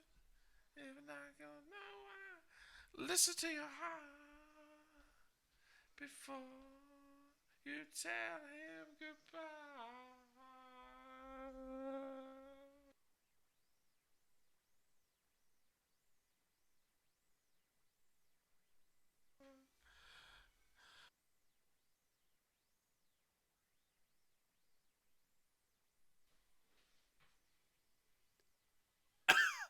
Whoa, Choice of fucking movie I've ever heard in my goddamn life. Are you Holy kidding shit. me? What the fuck? I want to Well, cry. Let him talk. So out there. Like the other. Nope. Holy shit, dude. Oh my god. This I episode told is you it was an hilarious. absurd list. What do we? Wait, we need to talk about Rush Hour. What the Did fuck, you make man? this Come list on. after you got drunk? Don't you No, understand the words I that are actually coming out of really my like mouth? Rush Hour. I like Rush Hour too, but I would never take that on a fucking desert island with me. Are you kidding me? Are you insane? I've watched it a lot of times.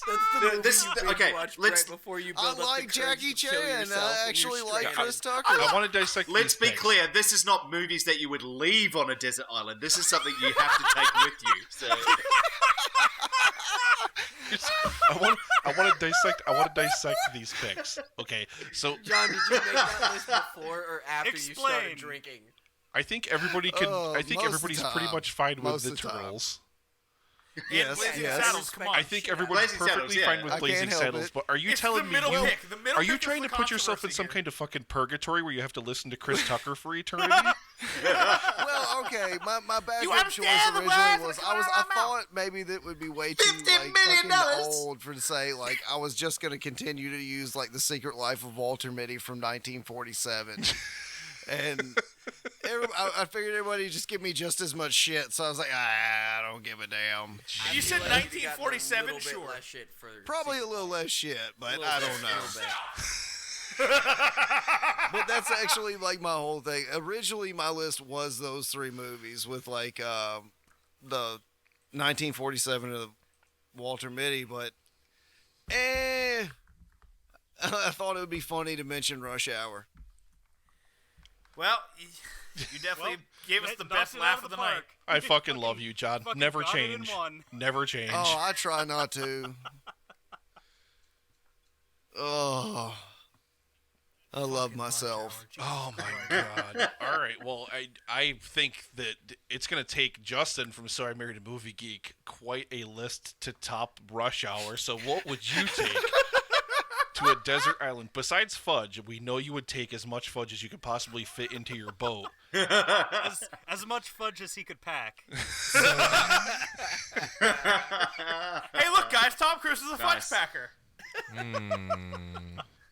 So I think I was drinking when I read this prompt and I read it wrong. So I've got top 3 desert island films, if that makes sense.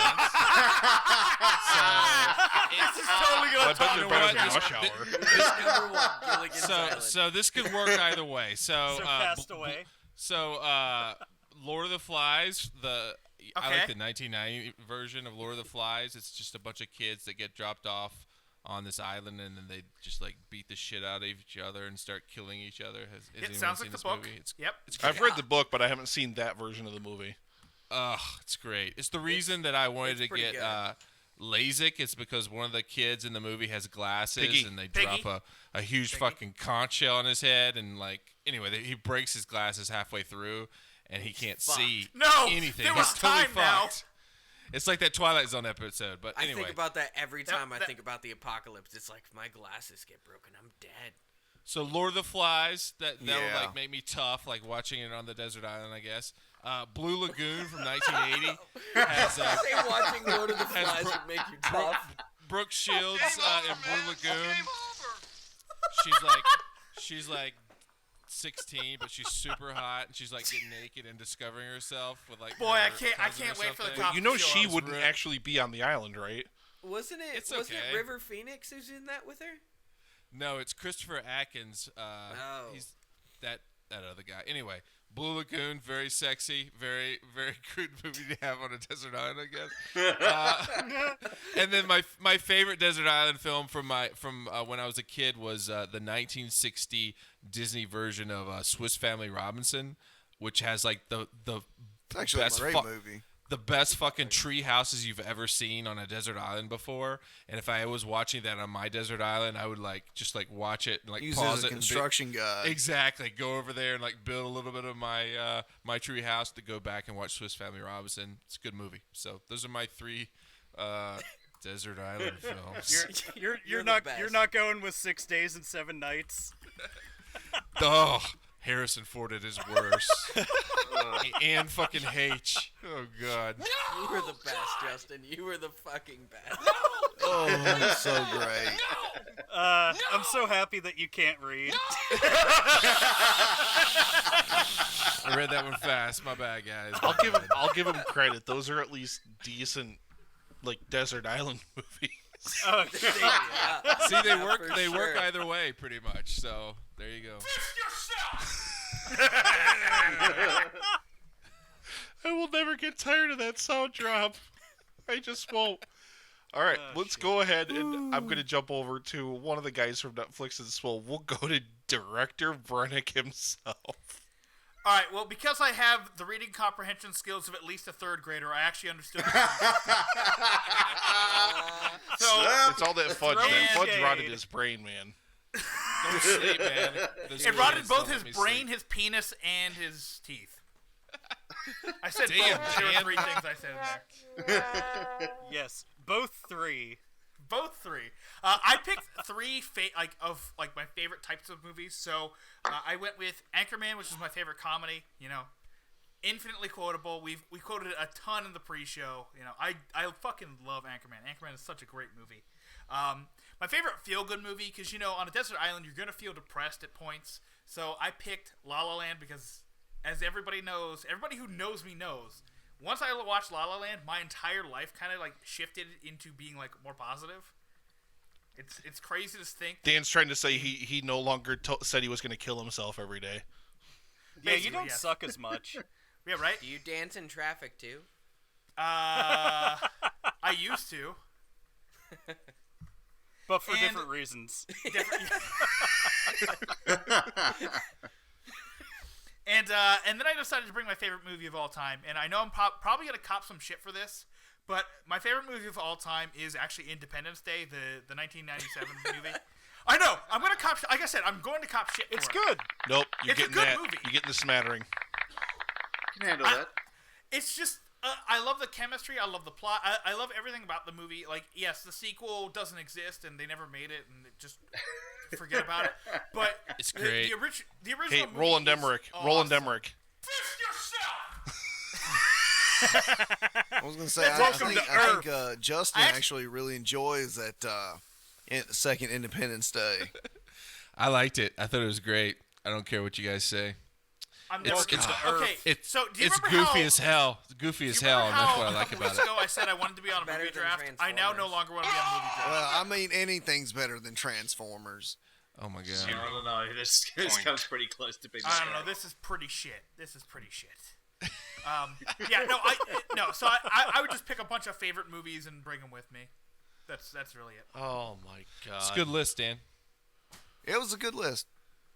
Yeah, that is an extremely solid list, and we'll go down to someone who already lives on a desert island for the most part. Fuzzy D. It's just all convicts down here, mate. Bloody all of them. Wait, are you in Perth, or are you on the populated side of Australia? I'm actually where people live, so yeah, over in Melbourne. Yeah, Fuzzy D from Melbourne and Melbourne. There you go. Wow. Yes. You just butchered the Melbourne, fuck out of that. Not Melbourne. Melbourne. I can't say it cool. You can't Say say it all Melbourne. nice and It's like smooth. it's like the difference. It's like the difference between people who say New Orleans and the people who say Nolans. I'm not qualified to say how you say it, so I'm not gonna try. Oh my If god. you're gonna say it's good Melbourne, enough. It's My smarmy Midwestern accent. So I guess Fuzzy, If you're for gonna you, this can basically just be like a list of 3 movies that you enjoy, since Mad Max. you're already Mad Max living 2, in Mad Max a Fury fucking Road. death wasteland. Fucking just everything wants you dead. Everything Beyond that you encounter Thunderdome. wants you dead. It is the Mad Max trilogy. That's it. Yeah, just bring that, and that's how you survive in Australia. So. Oh man, they never should have. That's gone like your Beyond fucking Thunderdome. how-to guide. Yeah, that's right. They give you a school book and the Mad Max trilogy, and then they push you out the door, and they go, "There you go, done." See you Well, later. then fucking Fury Road isn't even in fucking Australia anymore. It's in like Africa somewhere. Isn't it? Yeah. I'm almost positive that it wasn't even filmed in Australia. No, Fury Road was filmed in Australia. Yeah, it was. Was it? Yeah. Well, anyway, I'm going to go with my three favorites because I read the instructions, and I've gone with my 3 all-time favorite movies: Point Break, the original, not the fucking rebooted bullshit; Reservoir Dogs, and Enter the Dragon. I need some fucking I need some beat down like stuff. I need to see people die to make me feel better about myself. So those movies are where I'm going at. And that's it. And nothing further. Yeah, solid list. Yeah, I thought it was It's a filmed solid in. list, man. It was really nice. Sorry it wasn't silly and funny in like actual Desert Island movies, but yeah. That's Somebody had to take the babysitter home, and I noticed she was sitting on her shit. grab her. Who doesn't like Enter the Dragon? Oh, just thinking about Enter the her. Dragon's Yeah, I fucking just great. wish I had her. Sweet, How many sweet, people? sweet, How many people are going to Jen. kill me when I say that I haven't seen the movie? Everyone.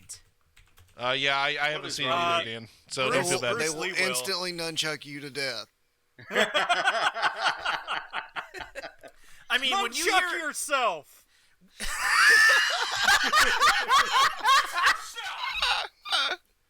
I mean, when you hear the movie list of shit that I haven't seen, you'll be far more. Oh, it's offended by that impressive. than this. It's impressive. Scandal update. Homer sleeps new. I'm sure it is. which No. gives him sexual You power. gotta understand, like, my best friend, the guy I do now in Technicolor with, like, we make a joke like that he's seen 30 movies his entire life and he's 30 years old up until the podcast, but like literally, I mean, he's seen like 50.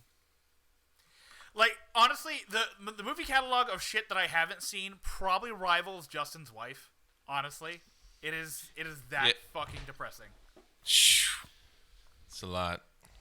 I mean, Chrissy is going to see Human Centipede, though, so. I can't. Oh, God. I fucking Good can't luck wait with for that. I can't fucking awesome. wait for that episode.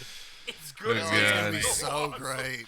R.I.P. Dan- me. R.I.P. Dan, me. Dan, Caleb. Dan, let's get gay married so we can start a podcast called So I Married a Movie Geek Too. Electric Boogaloo. Do it. Spin off. Sister Show Network. Oh, my Lord. All right, well, speaking of gay married, Caleb. Segue of the century. Right? Aww. What are your 3 Bitch. movies you would take to a desert island? Well, since I wrote the prompt and understood it, God damn it. Basically, the way that I came at this, these aren't necessarily my favorite films. They're just good for you.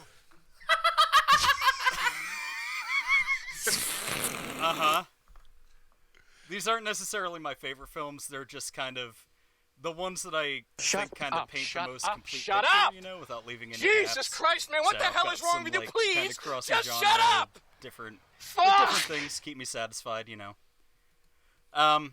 But number 1, first and foremost, is The Lost Boys, Joel Schumacher's 1987 masterpiece, which is the film that became the litmus test by which I gauge how long any of my relationships will last. If you don't like The Lost Boys, I'm sorry, it's just not working out. That's a great Oh, yeah. That's a great This movie. has Kiefer Sutherland and both Coreys, both Haim and Feldman. The I plot, know, right? Oh man, the plot is a brilliant blend of horror and 80s camp, and the soundtrack fucking rocks. And I got a little bit of Spank Bank material with the fucking concert scene and the dude wailing on the saxophone. Like, the scene where they're all hanging from the bridge is, to quote Justin, iconic. Just remember, never invite a vampire into your house. It renders you powerless. Number 2, I can't wait to hear Nick freak out about this. It's Guillermo del Toro's 2013 film Pacific Rim. We are canceling the apocalypse. God, Caleb, fucking Caleb, piece I of love shit. you so goddamn You're a much. fucking Shut piece of your shit. mouth. You shut your mouth. That movie's amazing. Yeah. To be honest with you, I actually haven't watched this, so I can't Good, say don't. anything. It's fucking garbage. Watch You're- it this you're weekend, garbage. John. No. I actually own the movie. Literally That's the watch thing. it. I Watch own it. It's in tomorrow my when bedroom. you're- I've just when still you're- never put it in. It is When not you are a hungover watch on your tomorrow television and you're hating screen movie. life, watch Pacific Rim. It'll make your day better. Yeah. Oh, I okay, love okay. Watch it tomorrow. Just do I'll it. add an Just do addendum it. to that. Watch the movie, but fast forward through everything that's not giant robots because all the rest of it is fucking garbage. Nick, there but was you only Nick, giant I am robots on fighting board each for other. that. Yeah. Watch All the right, Charlie all Day right. parts. Well, I definitely have to. Oh wait, that's right, Charlie Day. I do love Charlie Day. He's great. I love big, dumb, fun action movies, and this is probably the biggest, dumbest, funnest of the last decade. Fast and the Furious. I don't know what you're talking about. Shut the fuck up. The plot and the science of the film are only deep enough to get you to the real point, which is giant robots fighting kaiju. The whole I have film to lie feels to like women a to 2-hour get long laid. money shot. And I I don't fucking score love much. every second of it. got a It's so little fucking dick. It's stupid, pathetic. and I'm gonna probably watch it as soon as we're done recording. Yes. And my number 3 is one of the best movies ever made. It is John Giovildson's 1976 Rocky, written by Sylvester Stallone. The one way I know I'm home That's a good anytime I choice. move somewhere It's when I hang up my Rocky poster. I've had it for years and years. Anytime I move, first thing I put up is my Rocky poster, and that's how I know I'm home. This film is the underdog story. It's the film that convinced me that I can do anything I put my mind to. Sylvester and then you Stallone, didn't do anything. Yeah, then I did nothing with my life. Sylvester Stallone, Carl Weathers, Burgess Meredith, Talia Shire, Burt Young, all put on some of the most memorable performances in the history of American cinema. And this film created a legacy that's only got one single black spot that we won't talk about, and it's a legacy that carries on to this day. Racist. Creed is one of my favorite films. It's close to my favorite of 2015, but Fear and Loathing in the Martian probably gets in competition. But yeah, fucking Rocky. That's like the one movie I can count on anytime I'm feeling down. I can throw that on, and then I'm like, hell yeah. I think everybody loves Rocky. Rocky's so fucking good. If you don't like Rocky, get out. Great movie. All right, well, we've just got to... I'm kidding, Caleb. I've seen it. I'm kidding. God damn. All right, Shampoo. What do you got? So, my number 3, I took an interesting sort of take Did on you it pick where- 3 Desert Island movies, too? No, because I have 3 movies beyond about a, dessert. Yeah, unlike Justin, I Mm, actually am capable that sounds of good. reading the English language. I can't always speak it because I drink a lot, but I can usually read it. No, but instead of picking like my 3 favorite movies, I picked 2 out of the 3 movies are just movies that I feel like no matter how many times I see them, I enjoy them as much as I did the first time I saw them, and that's Step Brothers and Idiocracy. I could watch both of those Solid movies choices. any day of any week. I like both of those movies. Lord Song. I mean, I'm not going to give you too much shit for them. Not like Rush Hour, like some people. It's just one of those things where I've probably seen both of them a few dozen times, and every time I watch them, I find new things, and I have a lot of fun with them. The third movie is Empire Strikes Back, which is my absolute favorite movie. That movie's just okay. Stop loving that movie. For At least it doesn't have characters. characters. We're hanging up on Dan now. I Great love Empire. movie. It's a great movie. It's a tremendous movie. So 2 movies that I could watch forever, and then one that it would be like my special occasion movie. I thought about taking a different route here because, let's face it, if you can only watch 3 things, a little bit of personal enjoyment might have been necessary here, but I went. So it's your Rush Hour again, right? Yeah. Rush Hour. I am not sorry. I jerk off. I also jerk off my, the Rush Hour. You're right. It's my actual like feel good movie for like my occasional like extra watch, because I mean most of the time I'm going to be watching the other 2 movies. Striptease, that'd be nice. What'd you go with? I'm mostly just I would I'm like thinking to bring, about myself. Barbed Wire, starring Pamela Anderson. Oh my God. No, mostly I was just thinking about myself. Wow. Just I was like, man, I could perform a strip tease while watching Blazing Saddles. To be fair, if you're going to go with any Pamela Anderson movie, you should be going with her home video with Tommy Lee. I mean, come on. That still counts, right? That wasn't Is it that on good. VHS? If so, yes. Still better than Barbed Wire. Yeah, It is better than Barbed Wire. Yes. He's just doing it for the tits. Who you talking about? Shampoo? All of us? Yeah. All of us. All of us.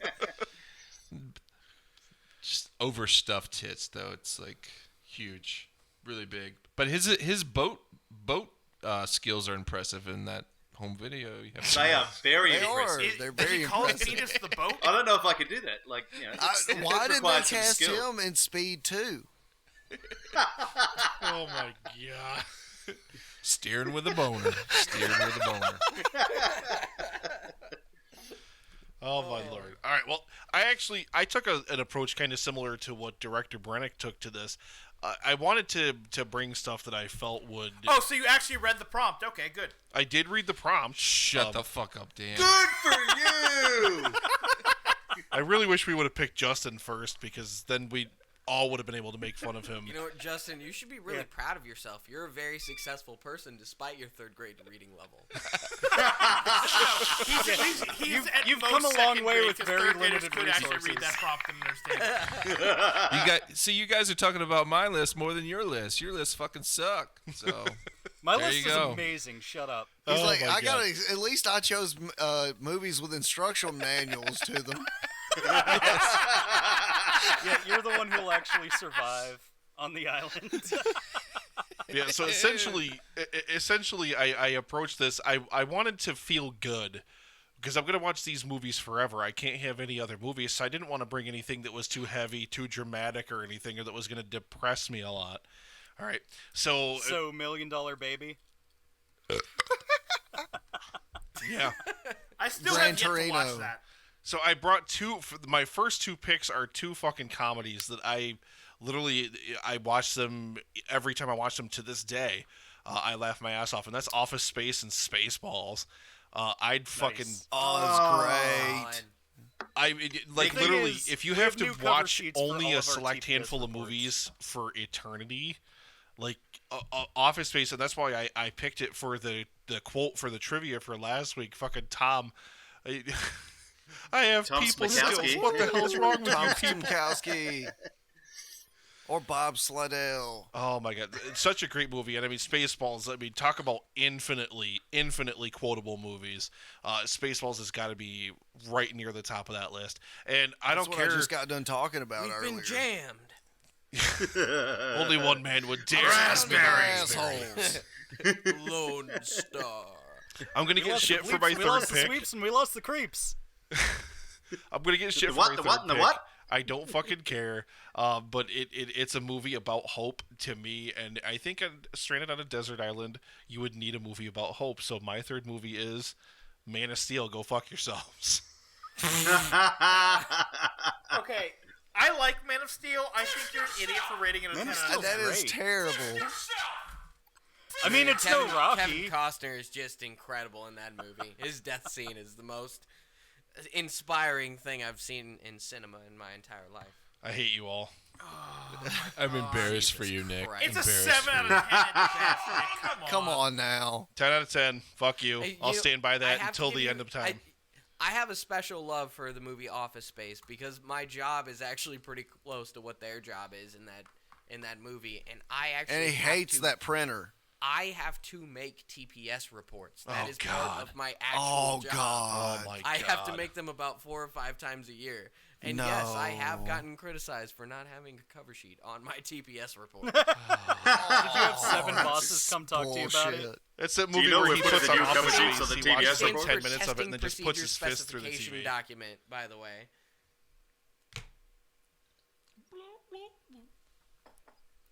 Nick, I don't know if you have gone back over our back catalogue for. I'm just going to do a bit of a shameless plug for my podcast.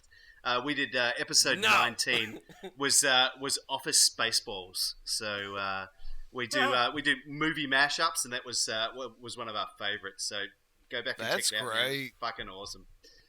Oh, you know what I'm going to do? That's fucking great. I'm gonna pop this over into the live stream so people can see it. Hang on a moment.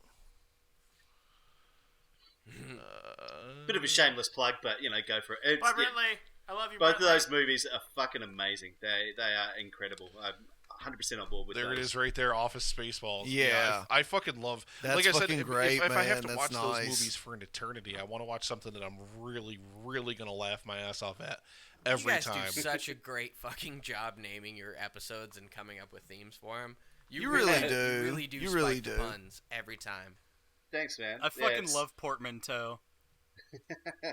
It's a lot of fun, man. We get really pissed, and at the end of each episode, we would decide what we're doing next week. So we're pretty happy with that. The next one we're doing, recording in 2 weeks' time, is going to be Sleepers in Seattle. So that's going to be nice. And you managed to do this all despite the fact that you have fucking foot-long spiders living in your car mirror. in the car, in the lounge, everywhere, mate. They're You're all just over like, the place. oh yeah, I got one in my mailbox and I got one in my wingman and like fucking, you just got giant goddamn spiders everywhere. There's you drop fucking bears go. everywhere. I can only imagine that Fuzzy D's life is spiders. Like, yeah, man, you don't gotta water worry and about there's the little giant snails, footlong they're spiders. poisonous. You Don't gotta mention worry about spiders. Caleb's gonna get triggered. The I am bee infested Your hair is koalas. spiders. Everything is spiders. It's like that scene from Kong, Skull Island, with the big fucking giant spiders stabbing people. That scene was crazy. That might have been my favorite scene in the movie because that was so good. So good. Yeah, I right? did not expect that at all. Your entire life is that Indiana Jones scene. Snakes. Why did it have to be snakes? Every day. I figured you meant. Every I day. figured you meant because he like was inside of a refrigerator in a nuclear blast. That's what I meant. For What? Sure. What movie was Wait, that? hang on. That wasn't in any Indiana Jones. That didn't I don't exist. remember this happening. Yeah, no, that hunk of shit did not exist. You're making that Oh up. my god! All right, well, gentlemen, we've got a little bit more left to do. Anybody? I know we've recorded for a long time, so if anybody's got to go to bed or if anybody's got to peace out, I understand. So please feel free. But I did open it up for anybody that was coming on tonight to bring some Nick's unpopular opinions with you. So if you've got anything you want to lay at my feet, lay it on me. We'll do this. We'll start over with shampoo. If you've got anything that you came up with for Nick's unpopular opinions, drop it on me. I'm gonna have to pass right now. I haven't been able to channel a lot of my unpopular opinions. Ooh, all right. Justin, you're usually good for a couple, so I'll kick it over to you. Well, if you notice, I came hard on Nick 2 weeks ago on a few of the big ones. So we talked about the Goonies, Christmas Story, Patrick Swayze. What else did we talk about? Those are the main big ones. Karate Kid. We talked about a lot, Nick. We did. We talked about a lot. And I think we came to a good place, and the good place is Nick's. He likes to exaggerate his hate for some movies, so that's pretty much the gist of it. You take extreme opinions just to get a rise out of people. So, good job, Nick. In some cases, I do, but in some cases, I really, really do hate The Thing. He doesn't. No, you don't. He doesn't hate Goonies. It's a We classic established movie. He's just not. He doesn't really care about it. So there you go. I got one. Matt from One Word Go, welcome to the stream. I fucking love you. I got one for you, Nick. Oh my god, I'm ready. You need to settle the fuck down on your hoppy beers. I think False. we have to have an intervention for you, man. False. Like you don't need triple 114. You don't need 114 IBU beers. False. You just don't need it. Incredibly false. The more bitter, the fucking better. I've got my second triple IPA carbonating in my fucking kitchen right now. I fucking love bitterness in my fucking beer. Love it. Instead of Dude, you're spending gonna like time and make money, a beer one time and like seriously turn into Homer Simpson that one episode where it's like he gets the super sour like candy. It's like I didn't steal it. I don't know. No, Nick, what you need to do, you need to go buy a Nintendo Switch game, soak it in some water, and just drink the water, and that will be plenty bitter enough for you. Not You even just the need console, just You the need game. to settle down with the IPAs, man. I fucking love my IPAs. I love bitterness in my fucking beers. One of the best beers I've ever had, true story, is a beer that I got in New Hampshire when I was up there on vacation, and it was called Hop Freakin' Ridiculous, and it had like 265 IBUs or something like that. It was insanely bitter. My God, it was so fucking good. You cracked it open, and it was just like an angry Scotsman who punched you in the face, wasn't it? Justin was complaining Damn about Scotsman, they ruined drinking trees on the episode that he started on, episode 93. And this was like a whole fucking forest in that fucking thing. It was so bitter and so piney. Oh God, it was so good. I want it now. I want it right now. You ever had the Sierra Nevada like Bigfoot ale? Sierra Nevada it's like Bigfoot, a season.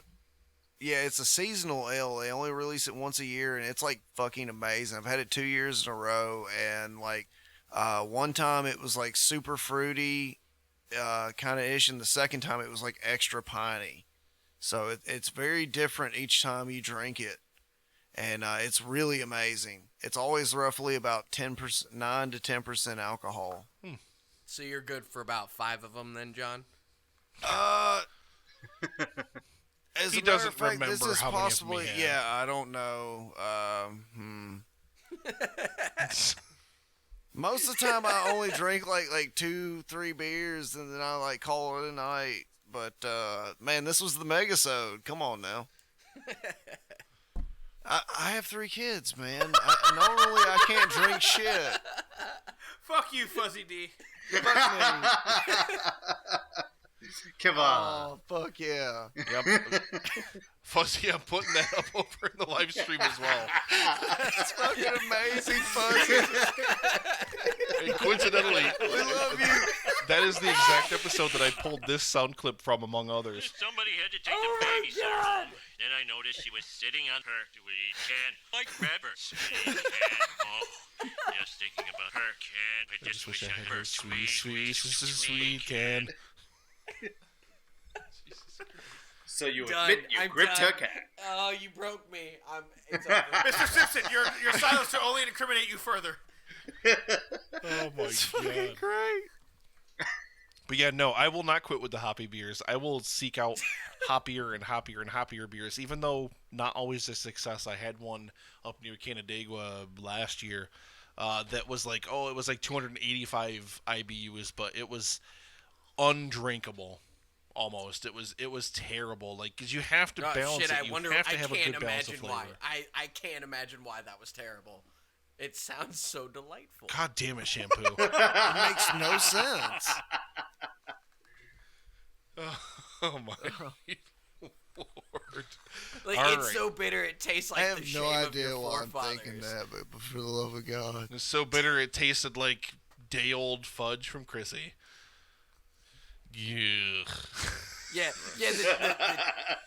the taste in your mouth a night after eating Chrissy's fudge. The type of bitterness that you feel in your phrasing? heart. Well, it's also made out of Splenda. We're not doing phrasing anymore. Extra bitter. Sorry. It's gross. It's totally gross. It's God damn gonna it! be Who nasty drilled my as hell. box? People would pay a lot of money to see the pictures of you eating your fudge, Chrissy. Oh my god. Who else has got some thumbs? Or not some thumbs, God.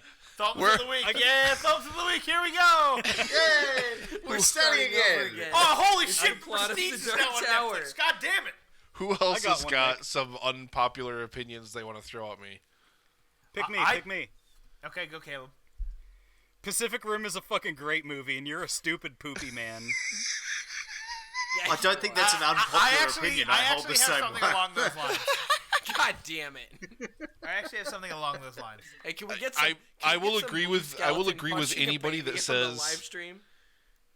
Yeah, I will agree with anybody that says that the robots versus kaiju is fucking amazing.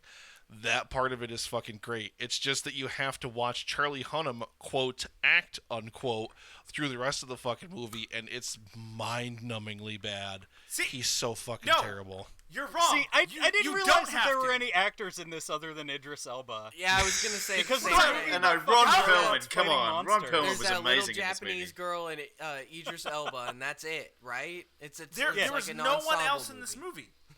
Like, And I don't Ron understand why Perlman you with can't golden shut off your brain. shoes. Oh, those shoes are amazing. Oh, and Charlie Day's in it too. Yeah. Pacific Rim's fucking great. With my eye hole.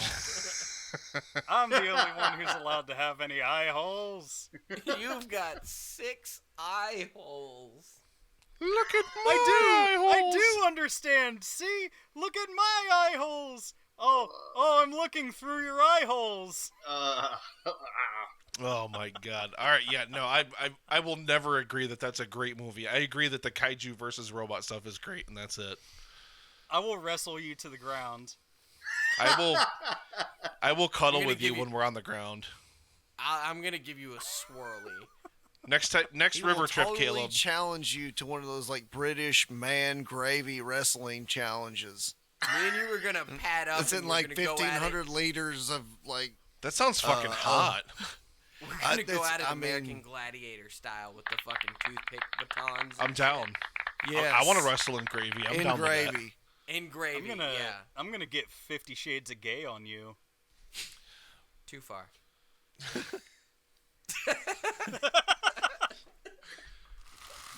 This is such a clusterfuck. I can't tell what's going on. Granted, I really want. That's the whole point of the Megasodes. The Megasodes are always a clusterfuck.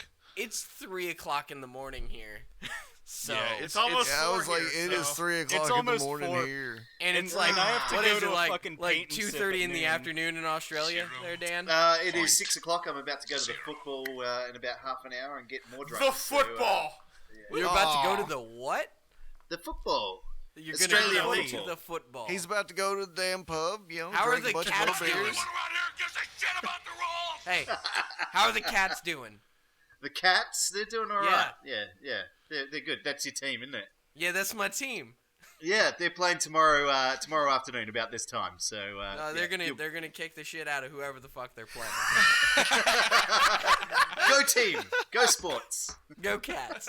Oh my god. Ozzy, oi, oi, oi. Go That fucking whole team. thing. I picked it random just so that I could fuck with fucking Fuzzy.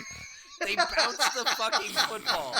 How do you bounce goddamn football? That's what I want to know. That's PEDs. Oh my god. I mean, he's got a point. Tom Brady went to fucking Australia and he was like, "Yeah, I want to do that." Tom Brady was like, "All right, so went to Australia and was like, all right, so how can I help you by deflating these balls?" They're like, "That would not be helpful at all." They're like, "Well, it might completely ruin this game." And he's like, "Nah. Flattening's always the answer." Tom He's Brady like, just can like my deflate penis. eyeballs. Crickets, right?